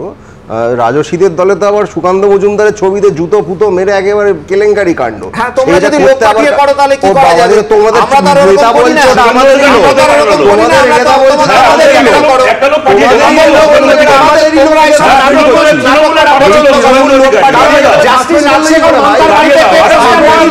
পুরোটা ক্যাকোফনি হয়ে যাওয়ার আগে আমি এইখানে আমার পরের প্রতিবেদনটা রাখবো, সেটা হচ্ছে তৃণমূলের শিক্ষা সেলে রদবদল। এই রদবদলে যারা বাদ পড়েছিলেন তারা একদম সরাসরি অভিষেক বন্দ্যোপাধ্যায়ের তারা ঘনিষ্ঠ, সেই জন্য বাদ পড়েছিলেন, এইরকম একটা অভিযোগ আনেন। আজকে এর জবাব দিয়েছেন আরও একবার কল্যাণ বন্দ্যোপাধ্যায়। দেখুন, এই ছেলেগুলো যত কম এগুলো করবে অভিষেকের জন্য ততটাই মঙ্গল হবে। তৃণমূলের শিক্ষা সেলের নতুন রাজ্য কমিটি ঘিরে বিতর্ক থামছে না। সম্প্রতি কমিটি থেকে সরানো হয়েছে একাধিক শিক্ষক নেতাকে, বদলে এসেছে নতুন মুখ। আর তারপরই অভিষেক বন্দ্যোপাধ্যায়কে সমর্থন করার কারণে রোষানলে পড়তে হয়েছে বলে চাঞ্চল্যকর দাবি করে সরব হয়েছেন একের পর এক শিক্ষক নেতা। অভিষেক ব্যানার্জিকে আমরা সাপোর্ট করি বলেই কি এই রোষানলে আমাদের পড়তে হলো? যারা অভিষেক বন্দ্যোপাধ্যায়ের হয়ে পোস্ট করবে তারা দল বিরোধী কাজ করছে এবং তাদেরকে সরিয়ে দাও। এই প্রেক্ষাপটে এবার মুখ খুললেন কল্যাণ বন্দ্যোপাধ্যায়। আমার কনস্টিটিউয়েন্সিতে সবই তো দিদিরও ছবি আছে, অভিষেকের ছবি আছে, তাহলে তো আমাকে আগে বার করে দিত দিদি। তা কি হচ্ছে? এসব কোনো কথাবার্তা, ছেলে মানুষই কথাবার্তা হচ্ছে। আর এই ছেলেগুলো যত কম এগুলো করবে অভিষেকের জন্য ততটাই মঙ্গল হবে। তোমাদের মাধ্যম দিয়ে আমি এটা জানিয়ে দিলাম। বুধবার শাসক দলের কলেজ বিশ্ববিদ্যালয়ের অধ্যাপকদের সংগঠন, ওয়েবকুপা পার্শ্ব শিক্ষক, প্রাথমিক ও মাধ্যমিক শিক্ষক সংগঠন, শিক্ষাকর্মীদের সংগঠনের কমিটিতে রদবদলের ঘোষণা করেন তৃণমূলের শিক্ষা সেলের চেয়ারম্যান ব্রাত্য বসু। ফেসবুকে পোস্ট করে তিনি জানান, মুখ্যমন্ত্রী ও তৃণমূল সুপ্রিমো মমতা বন্দ্যোপাধ্যায়ের নির্দেশেই এই সিদ্ধান্ত নেওয়া হয়েছে। এরপরই চাঞ্চল্যকর অভিযোগ করেন কমিটি থেকে বাদ পড়া একাধিক শিক্ষক নেতা। ডায়মন্ড হারবারের এমপি তথা সর্বভারতীয় তৃণমূল কংগ্রেসের সাধারণ সম্পাদক অভিষেক বন্দ্যোপাধ্যায়ের যে বিভিন্ন আমরা প্রচার এবং তার যে জনমুখী কাজ, সেই কাজে আমরা সবসময় সঙ্গী থাকি। তিনি আমাদেরকে সহ্য করতে পারেন না, যার জন্য আজকে তিনি এই পদ থেকে আমাদেরকে সরিয়ে দিলেন। পাল্টা কল্যাণ বন্দ্যোপাধ্যায়ও বুঝিয়ে দিলেন মমতা বন্দ্যোপাধ্যায় শেষ কথা।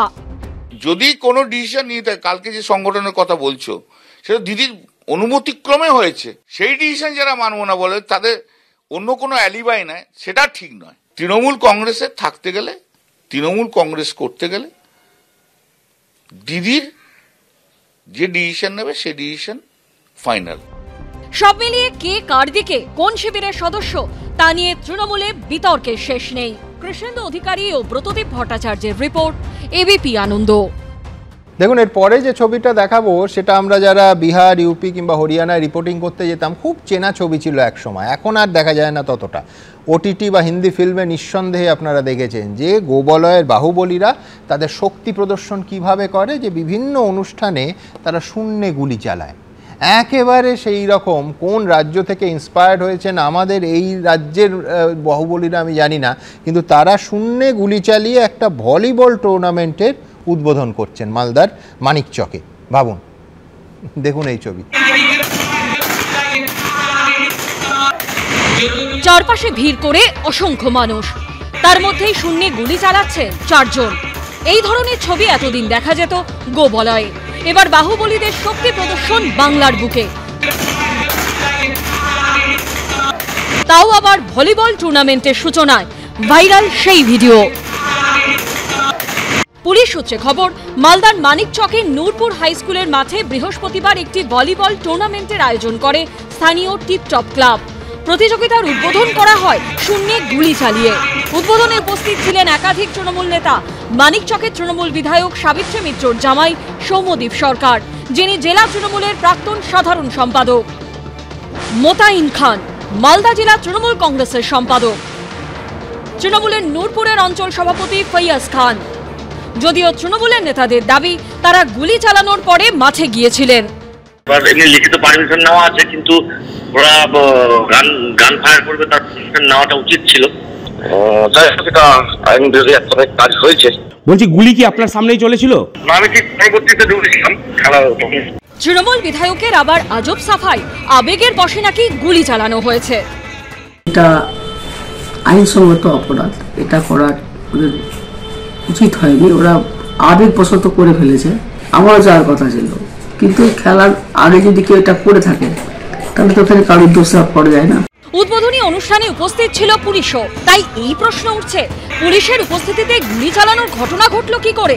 ভিড়ের মধ্যে এভাবে গুলি চালানোয় বড়সড় বিপদ ঘটলে দায় কে নিত? হিম্মত দেখাও, গুলি চালাও। তৃণমূলের নেতাদের আমলে গুলি, বোমা, বন্দুকের রাজত্ব পশ্চিমবাংলায়। এটা একেবারেই বলতে পারবো না, এটা আসল গুলি না কি ব্যাপার ইত্যাদি এগুলো বলতে পারবো না। ফলে এটা এর সঙ্গে রাজনীতিরও কোনো সম্পর্ক নেই, এটা সম্পূর্ণ স্থানীয় স্তরে। বিবৃতিতে পুলিশ জানিয়েছে যে 4টি ডাবল ব্যারেল বন্দুক থেকে গুলি ছোড়া হয়েছিল, তার প্রত্যেকটির লাইসেন্স রয়েছে। তবে বন্দুক লাইসেন্স প্রাপ্ত হলেও এই ঘটনায় যেভাবে তা ব্যবহার করা হয়েছে তা আইন বিরুদ্ধ। লাইসেন্স অনুযায়ী যখন আর্মসটা পাওয়া গেল, তারপরে সেটা কিভাবে ইউজ হবে, কিভাবে ক্যারি করবে সে বিষয়েও পরিষ্কার পরিচ্ছন্ন ধারণা আছে। It should not be executed, এটাকে দেখানো যাবে না। যদি এরকম একটা অনুষ্ঠানে অনেক লোকের সামনে এবং without prior permission of the licensing authority যদি এ ধরনের গুলি চলে, তাহলে সেটা অবশ্যই অন্যায়। 4 জনের আগ্নেয়াস্ত্রের লাইসেন্সই বাতিল করা হয়েছে। লাইসেন্স প্রাপকদের নামে রুজু হয়েছে মামলা। করুণাময় সিংহ, সমীরণ পাল ও ময়ূর ঠাকুর চক্রবর্তীর রিপোর্ট, এবিপি আনন্দ। দেখুন, অনেক শিক্ষাবিদ মনে করেন যে একেবারে ছোটবেলা থেকে সেমেস্টার পদ্ধতিতে পড়াশুনো করলে নাকি কচিকাচাদের উপকারী হয়। গত 27শে ডিসেম্বর প্রাথমিক শিক্ষা পর্ষদের সভাপতি গৌতম পাল ঘোষণা করলেন যে 2025 শিক্ষাবর্ষ থেকেই প্রাথমিকে সেমেস্টার পদ্ধতি চালু হচ্ছে। তবে মুখ্যমন্ত্রী একেবারেই এই পদ্ধতি সমর্থন করেননি। না জানিয়ে এই সিদ্ধান্ত নেওয়ার জন্য প্রশাসনিক বৈঠকে শিক্ষামন্ত্রীকে ভৎসনা করে মুখ্যমন্ত্রী জানিয়ে দিলেন কোনো সেমেস্টার পদ্ধতি চালু হবে না। এখন প্রশাসনে কে কার কখন ক্লাস নেবেন সে আর কে বলতে পারে। আমরা এই নিয়ে একটু রসিকতা করলাম বলে আবার আমাদের ক্লাস নেবেন না প্লিজ, থুরি কেস দেবেন না প্লিজ, কেস দেবেন না প্লিজ।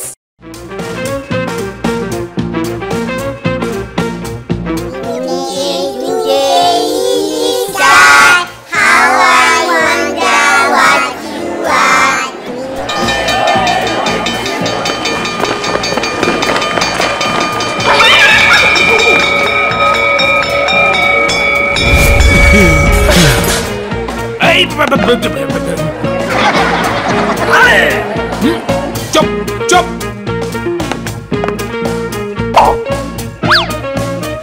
দেখো